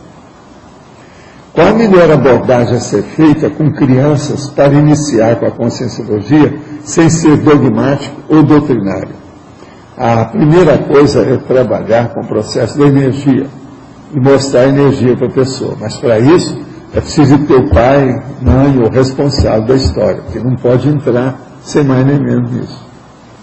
E ter cuidado, olhar bem o processo da idade. Uma criança, por exemplo, aos 7 anos, ela já pode dominar isso perfeitamente e sair bem. Agora, tem que ter habilidade para fazer isso. Não pode querer transformar aquela criança num gêniozinho, um artista de cinema, um artista de televisão, isso é besteira. Tem que fazer ela bem normal, bem medíocre, igual todo mundo, mas procurar instruí-la dentro desse processo, para ela não se desviar. Isso, às vezes, é muito importante. Agora, eu quero lembrar que a Evolucim ajuda essas pessoas todas. É bom você entrar em contato com a Evolucim. Tem gente da Evolucim aqui hoje? Não, né? Mas é só pegar ali os dados da Evolucim que tem nos nossos, né? Tem lá na internet, é só pegar lá. Evolucim. Olhar e você entra em contato com a turma lá em Porto Alegre. Vai poder ajudar muito você. Eles estão bem mais atualizados que a gente aqui sobre esse assunto. Poderá a variabilidade existente entre os vários tipos de Homo sapiens que existiram ao longo da história ter sido resultado da intervenção de consciência mais evoluída na genética humana? Olha, isso aí que você está falando, Bidu, isso é um dos elementos que eu tenho desde que eu apresentei a hipótese ou a teoria do Homo sapiens serenis, são serenões. São eles que fizeram isso. Isso aí eu falo desde a década de 60. Mas, publicamente, a coisa apareceu mais a partir da década de 70. Faz mais de quase 40 anos que eu falo nisso. Como explicar os saltos evolutivos a nível genético entre os Homo sapiens? Poderemos considerar a possibilidade da existência de para-inoculações cosmoéticas em nível paragenômico? Não, algumas coisas foram, mas não acho que seja isso não. O problema são conscientes que vêm e pegam o cérebro e usam mais o cérebro do que outros. Porque o cérebro, de modo geral, as famílias são todas mais ou menos iguais. Mas dentro da mesma família tem gente burralda totalmente e tem outros que são geniais. E, no entanto, a genética é a mesma. O cérebro, o feeling é o mesmo. Então, isso aí é mais de consciência. Quer dizer, o nível de lucidez da consciência. Crescendologia, página 54. O crescendo intelectivo e parapsíquico, percepção parcial das tertúlias pelos telealunos. Participação presencial ao vivo e loco no tertuliário. Não está faltando uma vírgula nessa assertiva? Confesso que não entendi. O professor pode explicar?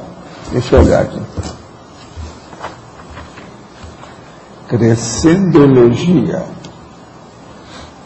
O crescendo intelectivo e parapsíquico, percepção parcial das tertúlias pelos telealunos, participação presencial ao vivo e loco no tertuliário. Não, aqui não precisa de vírgula nenhuma, né? Eu não estou vendo nada, também claro.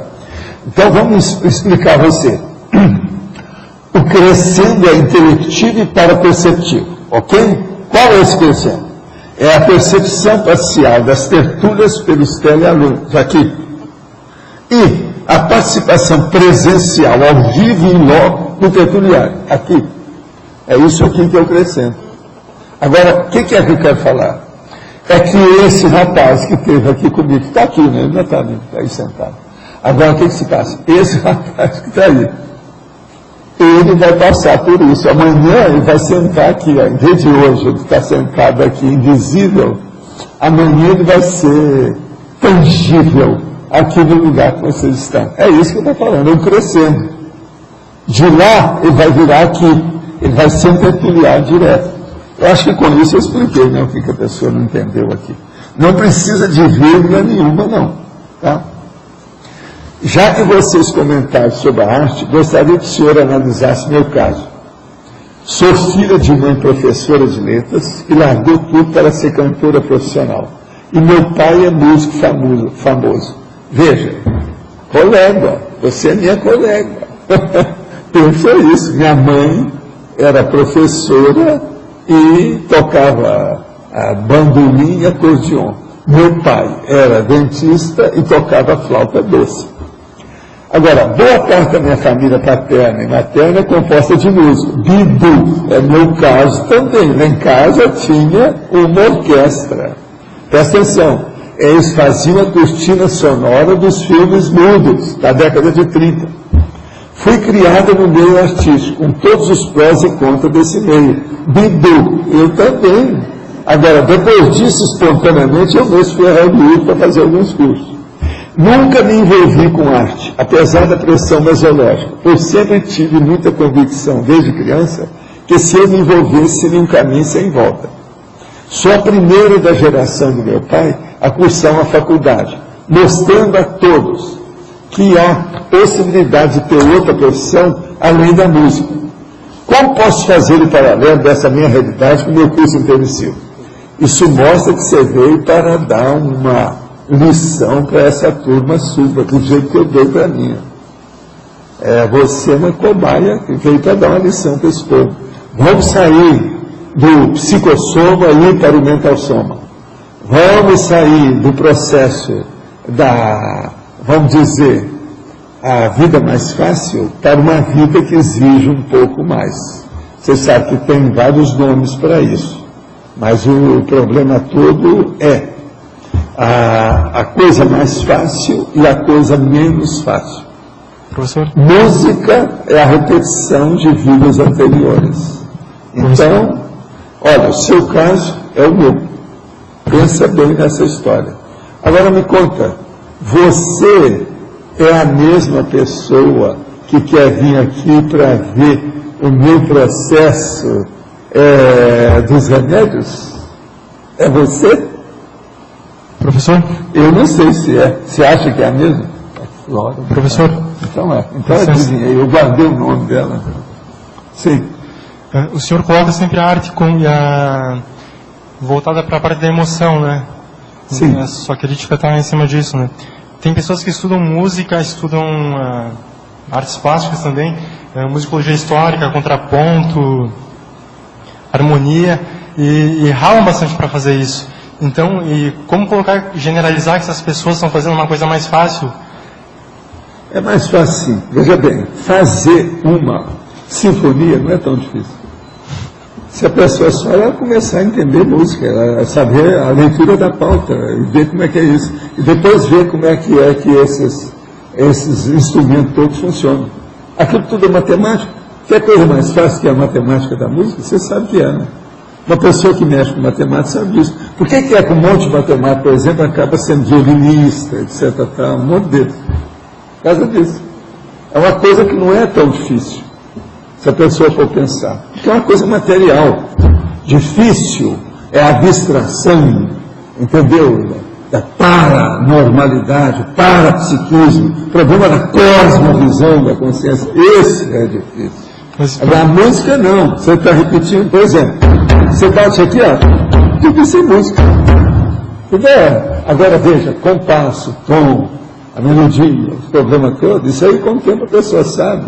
E outra coisa, a maioria dos grandes músicos, como acontecia lá em casa, a maioria lá era isso, inclusive eu também, nós todos já mexemos com música em vidas anteriores. Todo mundo já nasce com o ouvido, ó, capta tudo na hora ali, ó.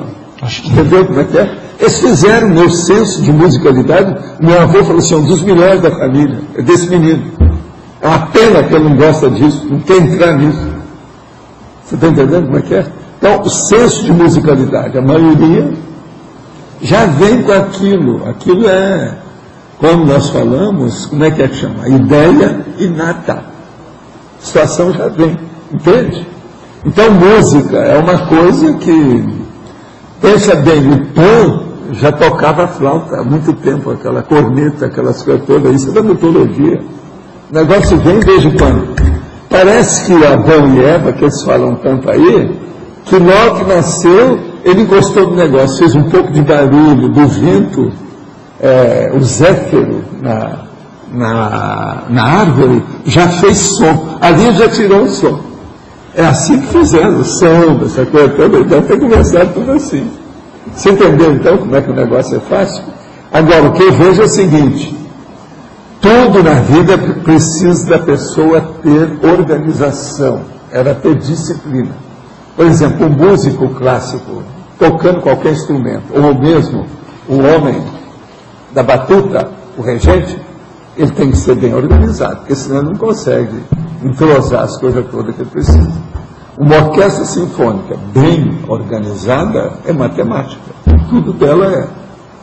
Mas agora é uma máquina engraxada. Entende? Eu, por exemplo, eu já tenho uma máquina engraxada que equivale a uma orquestra sinfônica. São vocês comigo para fazer os verbetes. Outra coisa, eu tenho lá 45 equipes técnicas. O que vocês querem? Uma orquestra com 45 músicos é boazinha, não é de julgar fora. Tem muitas que tem muito mais que isso.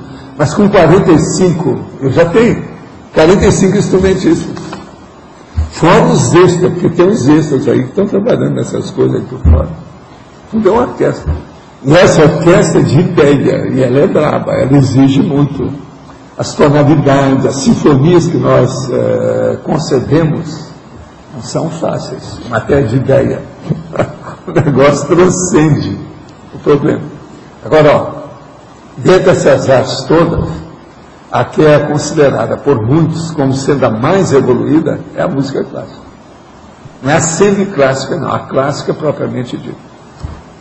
Isso aí. O que você queria então, falar? seguindo essa linha aí, professor, página 54, legislogia, aprofunda um pouco a lei do maior esforço aplicada às comunicações libertárias.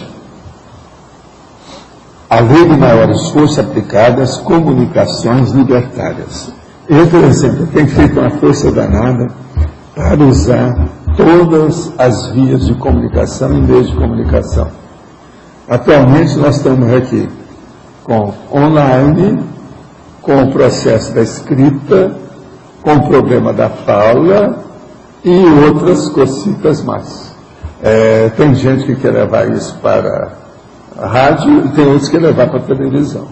Então, essas 5 grandes mídias, isso é que é o ideal da lei do maior esforço. É essa aí que eu estou tentando entrar. É a lei do maior esforço. Agora veja, a lei do maior esforço. A minha vida toda, desde que eu comecei com isso, em 66, foi a lei do maior esforço.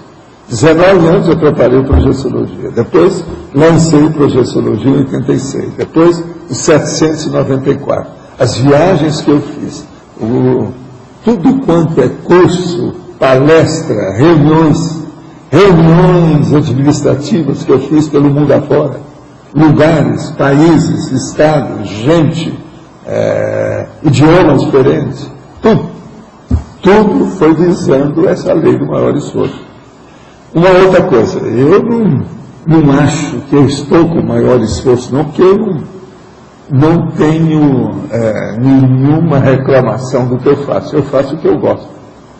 Hoje eu estava fazendo meu cálculo lá para ver, porque eu já falei aqui que me perguntaram esses dias, 3 pessoas me perguntaram, quantas horas você estuda, você trabalha por dia?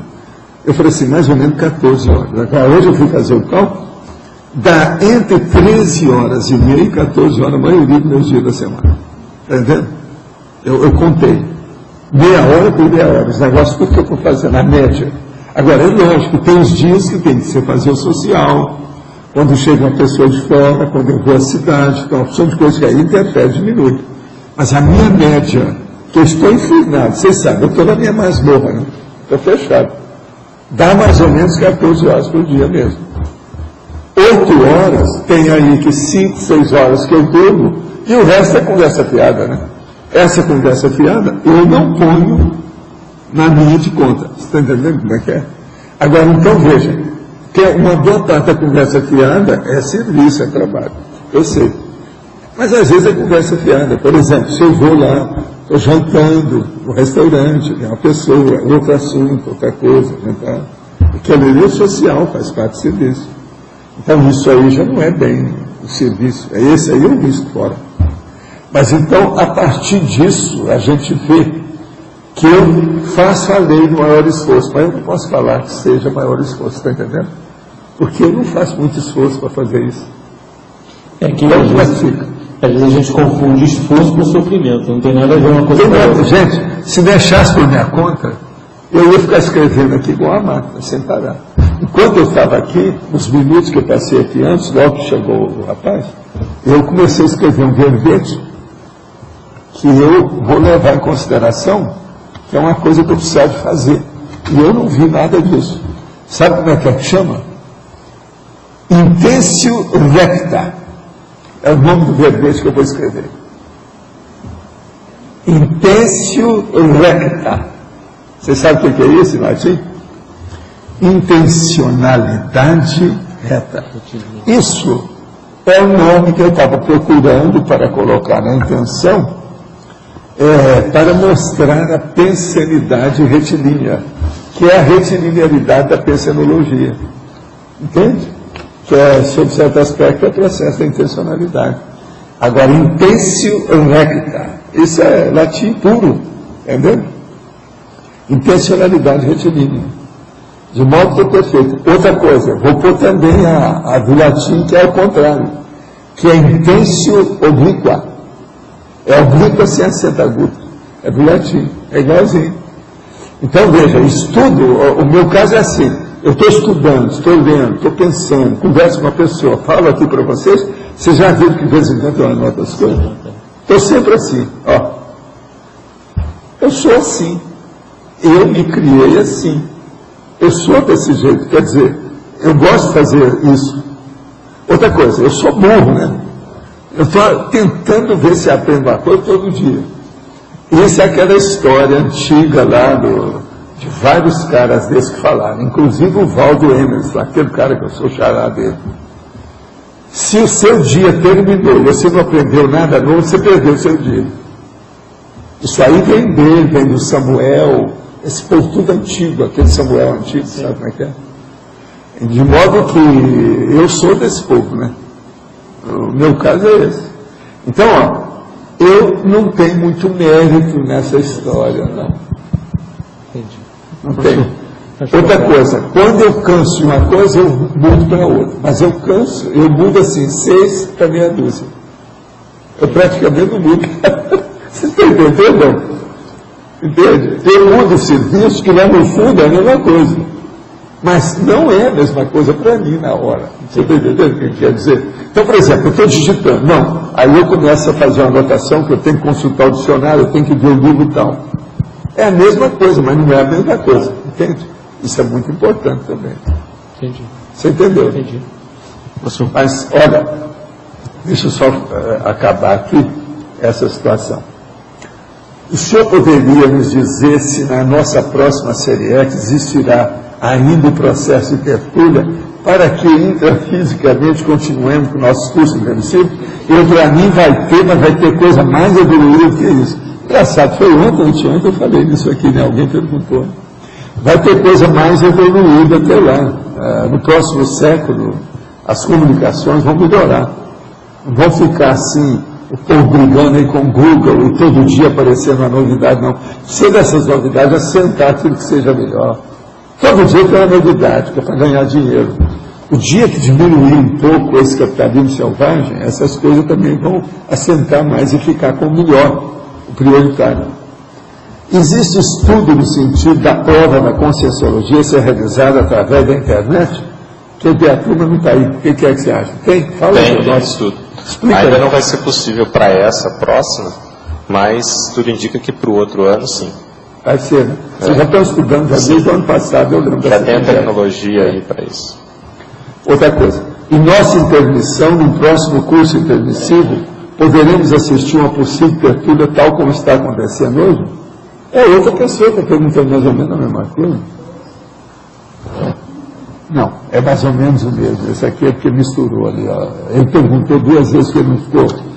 Só uma. Tem gente que às vezes está fazendo isso. Eu já vi um cara aqui que perguntou 3 vezes no mesmo dia, em horários diferentes, o assunto era o mesmo, e era a mesma pessoa.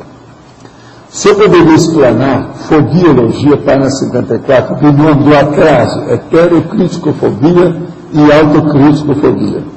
O caso todo é o seguinte: tem pessoa que tem um verdadeiro medo de falar contra um assunto, um ambiente, outra pessoa, fazer, enfim, uma crítica, uma apreciação que, mostrando algum defeito ou alguma coisa que poderia ser melhorada em alguém. Essas pessoas, elas são covardes, às vezes ineptas, imaturas, inexperientes, são primárias, então elas têm fobia, elas têm medo da crítica. Quase sempre uma pessoa dessa tem isso porque ela sofreu alguma repressão ou ela tem alguma coisa escondida que ela não quer revelar. Então, na hora que ela não quer revelar, ela se torna covarde de expor as coisas dos outros, que ela não expõe a invirtude dela, quer dizer, o vício que ela tem, alguma coisa escondida que tem. É o caso daquela moça lá de Uberaba, aquela senhora socialite lá da turma de Uberaba, que eu contei aí para vocês, a tal do fumo. Lembra? Que o marido não sabia que ela mastigava fumo. Vocês lembram da história? É justamente esse caso aí. Então, essa aí não criticava ninguém. A gente via uma moça inteligentérrima, sabida, mas não criticava porque tinha medo daquilo, de acontecer alguma coisa. Ela me falou um dia o seguinte: Valdo, eu acho que é o seguinte, se eu falasse, eu ia mostrar coisa oculta na minha vida, mostrando a coisa que está errada na vida do outro. Aquilo ia ter o revertério em cima de mim. Em parte, não é tão errada a posição que ela tinha, não, era correta. Agora, no dia que eu expus a ela a situação toda, ela clareou tudo e se libertou do processo do fumo. Agora, você sabe o que aconteceu com ela. É bom a gente falar. Por exemplo, se eu falasse isso, era capaz de levar para o Law and Order. Porque é um caso que não tem no cinema. Esse aí não tem, até hoje eu não vi. O problema dela é o seguinte: ela era socialite, a família mais ou menos bem, dentro da, vamos dizer, linha, ou a classe média alta de Uberaba. Então tinha gente fazendeiro, e ela se casou muito bem. Agora, o que se passa? Tinha uma bela mansão, aquele negócio tudo isso. Agora, ela arranjou então o banheiro dela, as coisas todas, tal, tudo arrumadinho. Agora, o problema dela começou na infância, e ela nunca revelou, nem para a mãe dela, ninguém sabia disso. Depois ela casou e não falou para o marido também nada. Mas o caso foi o seguinte, ela foi ao banheiro e começou a ter constipação intestinal. Não funcionava o intestino dela, ela passava 3 dias. E aquilo chegou, você sabe, né? Tinha uma certa época eles usavam o clister, que coloca água quente, aquelas coisas todas lá atrás, etc. tal, para acabar com o negócio, que é o clister. Você sabe o que é. Isso era muito usado. Agora, aquilo começou a implicar com ela, porque ela começou a ficar crescidinha, e ainda na adolescência, ela foi ao banheiro um dia, e estava tentando, olhando as coisas, e nada, né? Não funcionava. Então ela ficava muito tempo no trono, e nada. Aí ela foi olhar no banheiro e descobriu que tinha um pedaço de fumo de rolo. Então o que ela fez? Começou a cheirar aquilo, no fim ela começou até a mastigar, gostou do negócio do fumo de rolo. A hora que aconteceu aquilo, aconteceu alguma coisa que funcionou. Ela achou, achei o remédio, isso vai ser a minha saída. A partir daquele dia, não falou mais nada com ninguém, começou a usar o fumo de rolo calado toda vez que ia ao banheiro para fazer uma exoneração, quer dizer, passar o e-mail dela. Agora, então, o que se passa? Ela cresceu com aquilo escondendo. Com o tempo, ela arranjou um jeito de tirar o gosto, o cheiro do fumo, arranjou uns negócios, né? Aqueles tipo americano, sabe, aquele seringa, vários que tem desse. Você está entendendo? Aquilo tapiou. Agora, depois, ela casou, arranjou o cara, gostava muito dele, e a coisa continuava do mesmo jeito. Chegou um dia, então, que eles iam mudar umas coisas na casa, e ela estava com medo de descobrir os rolos de fumo dela no banheiro. Foi aí que ela foi atrás de mim.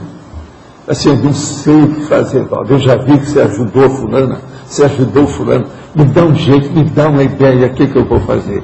Eu falei assim, mas até hoje você está viciada com o negócio. Valdo, eu acho que só funciona com isso. Aí o que eu fiz? Fiz uma prescrição para ela, do que ela ia fazer, alimentação, o que é. E logo eu dei uma fórmula que era fora de série, que é aquela moranga grande, que a pessoa usa em jejum meia hora antes de comer, no dia de jejum. Ela usa aquilo sem pôr açúcar, sem nada, e toma um copo dessa altura, maior que esse meu ali, em jejum. No caso dela, o negócio funcionou perfeitamente. Falei assim, agora você deixa tudo, corta tudo, e outra coisa, viva a moranga. Moranga não faz mal para ninguém. Você sabe, essa moranga é grande. Agora, tem que colocar aquilo no liquidificador, arranjar o suco e não colocar açúcar. Aquilo funciona perfeitamente. Foi assim que ela se curou. Agora, outra coisa.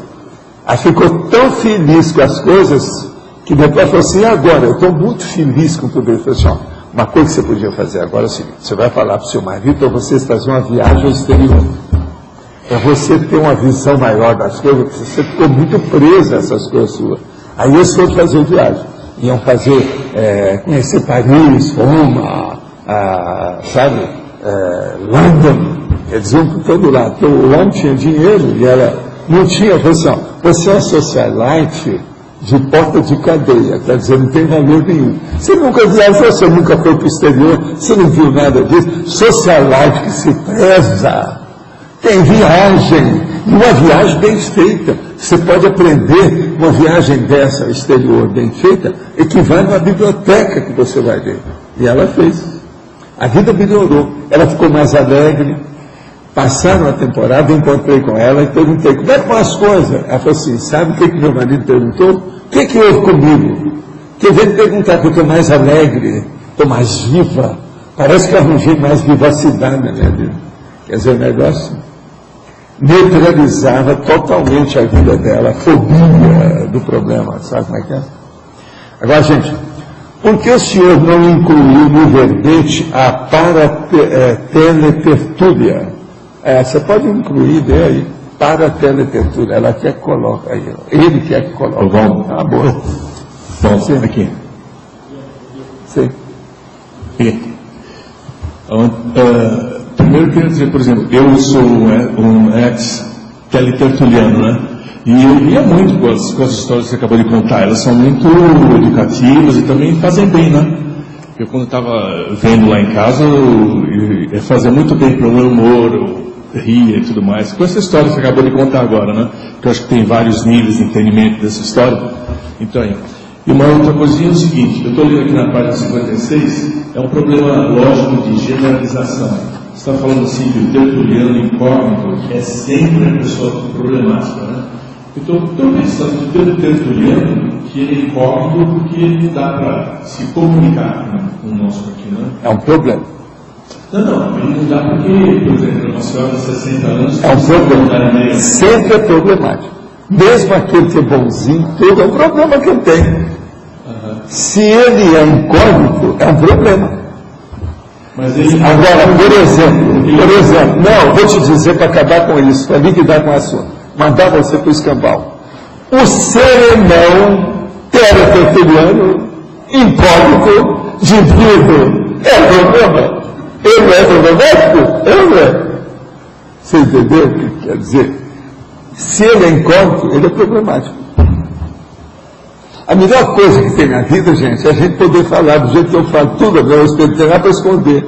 Isso é o máximo. Mas ele tem esse problema. Que estava na casa dela, que não pode mandar um e-mail aqui, mandar uma pergunta para ela. É um problema. É um problema, mas não é problema. Não interessa, é problemático, olha só. Você mesmo está falando que é problema aqui, ó. Você mesmo acabou de dizer. Tem problema de... Aqui, o negócio é sinto muito melhor problema. Val, eu queria só lembrar que você falou antes ali dos atenuantes e agravantes. Certo. Então, assim, é sempre problemático. Dependendo do caso, não é isso? Mas o atenuante é o agravante. A nossa grande jurista está falando. Ela está certa. Ela é doutora no assunto aí. Ela é agravante e atenuante, essas coisas existem mesmo. Mas agora, não era essa que eu falei para ele, de mandar para o escambau. É o serenão, ele é incógnito por quê? Ele está dentro do processo dele, né, escondidinho, como é que fica? Ele é problemático. Você já pensou? Eu, para mim, tem algum serenão que estava doido para chegar aqui e falar, eu sou serenão. Mas não pode falar, né? Fica ruim para ele, não dá certo. Sei lá, né? É um problema para ele isso aí, às vezes. Eu penso assim. No caso do serenão, não tem big atenuante? Na problemática dele? Big é a mega atenuante. É a mega atenuante, isso aí. Não há dúvida que é. Professor, dentro ainda desse tema aí, o senhor falou da consciência que está aí presente, né? Ou outras que já estiveram presentes aqui, né? Como ficaria ou como fica, né, essa participação, né, dela? Aqui nós perguntamos, ou como é que, quer dizer, até esse momento houve alguma comunicação por parte dela, ou outras que tiveram... Sempre tem. Assim, em termos de esclarecimento, de perguntas, como é que é feito isso? Sempre ajuda, né? Porque tem as pessoas que estão orientando o povo que chega aqui, que está interessado nos assuntos. Isso aí sempre tem. Agora, ela é bem orientada. Agora, outra coisa, todo lado que nós vamos tem consciência. Agora aqui, as consciências que estão aparecendo são um pouquinho especializadas. Né? Essa que é a diferença. Especialização. Entende? Agora, elas estão ganhando com isso de qualquer maneira, senão não viriam assim com tanta frequência. Todo dia tem, sabe, para-tertuliano aqui. Todo dia tem. Desde que nós fizemos. Já havia assim lá no outro salão, quando tinha, eu já tinha visto. Agora, é engraçado, é assim, quando vem esses assim, isolados, sabe como é que é? É como se fosse uma ovelha desgarrada, que veio, deve ter sua razão. Outra coisa, o enumerador estava olhando as coisas dele todas para ver como é que é. E outra coisa, deve ter alguma coisa com isso, sobre, às vezes até o problema de incógnito. Do anonimato de alguma coisa da vida dele. Porque isso não vem à toa. Esse povo não dá ponto sem nó. Quando aparece, tem sua razão. Está bem relacionado, né, prefeito? Associei ao título. Pode ser que esse tenha, eu não sei, porque não me falaram nada, nem ele falou, nem também o numerador não me falou. Agora, eles também me respeitaram muito, porque logo eles se afastaram, porque eu estava aqui estudando com o negócio, logo eu tive a ideia de fazer isso aí, eles deixam. Entende? Eles me respeitam muito nas coisas que a gente faz. Então, a gente não sabe como é que é. Agora, ó, todo dia tem isso aqui, tá? Isso é normal, é comum. Tá? Gente, então, os nossos comerciais, por favor. Obrigada.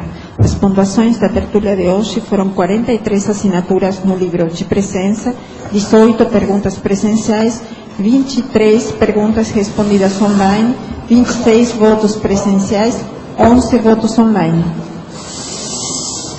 Vamos pedir às pessoas que vão dar recados, por favor, venham antes assim para não demorar no final da tertúlia. Will, balanço existencial, Verônica, maturidade afetiva, Solange, congraçamento.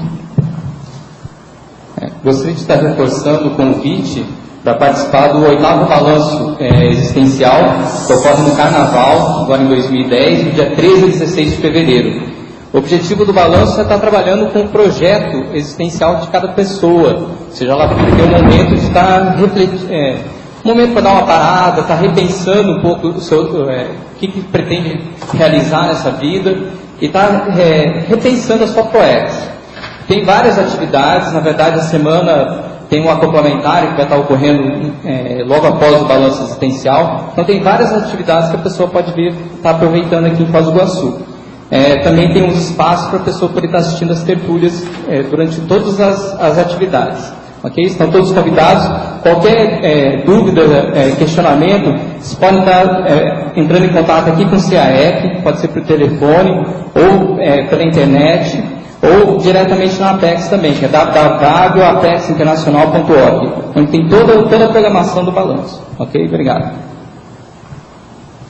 Boa tarde a todos. Eu queria pedir a colaboração de vocês, porque muitas pessoas têm nos contactado falando que vão se inscrever no curso do professor Eduardo Vicenzi, coordenador da IACEN na Alemanha, que vai acontecer dia 27 de dezembro no Discernimento, na sala de intercooperação, às 3 da tarde até às 8h30 da noite.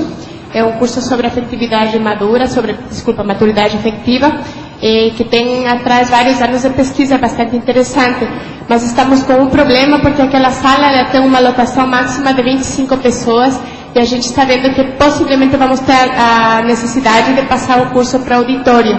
Então, para as pessoas que já se comunicaram com a gente falando que vão querer fazer o curso, gostaríamos de pedir para, por favor, concretizar a sua inscrição com a professora Pilar, com a Bartira, o Watson ou comigo. Ou então vocês podem fazer a inscrição também na sala 201 do Discernimento com a Carol. Agradecemos que vocês façam a inscrição o quanto antes para que a gente avalie a possibilidade de passar o curso para auditório. Obrigada. Gente, boa tarde. E eu gostaria só de lembrar que ainda tem lugares para o jantar do congressamento, sexta-feira, lá no Discernimento. E dia 19, sábado, lembrando, vai ter uma visita lá no Vila Consciência, no condomínio. Se alguém tiver interesse de visitar conosco, ver os terrenos ainda que estão disponíveis, ver as obras, né, que já começaram, seria muito bom e muito bem-vindo. As pessoas, vai ser às 10 horas da manhã, e nós vamos encontrar lá após a visita no CAEC, às 8 horas, nós iremos para o Vila Consciência. Então nós podemos encontrar ou 8 horas aqui, ou às 10 horas lá na IEC, no Discernimento, para visitar o condomínio. Ok? Obrigado.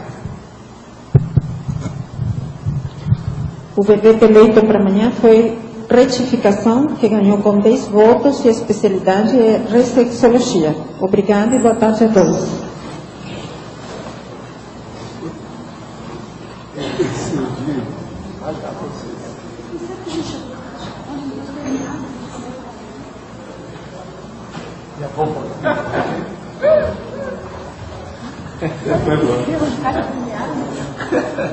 É uma novidade agora,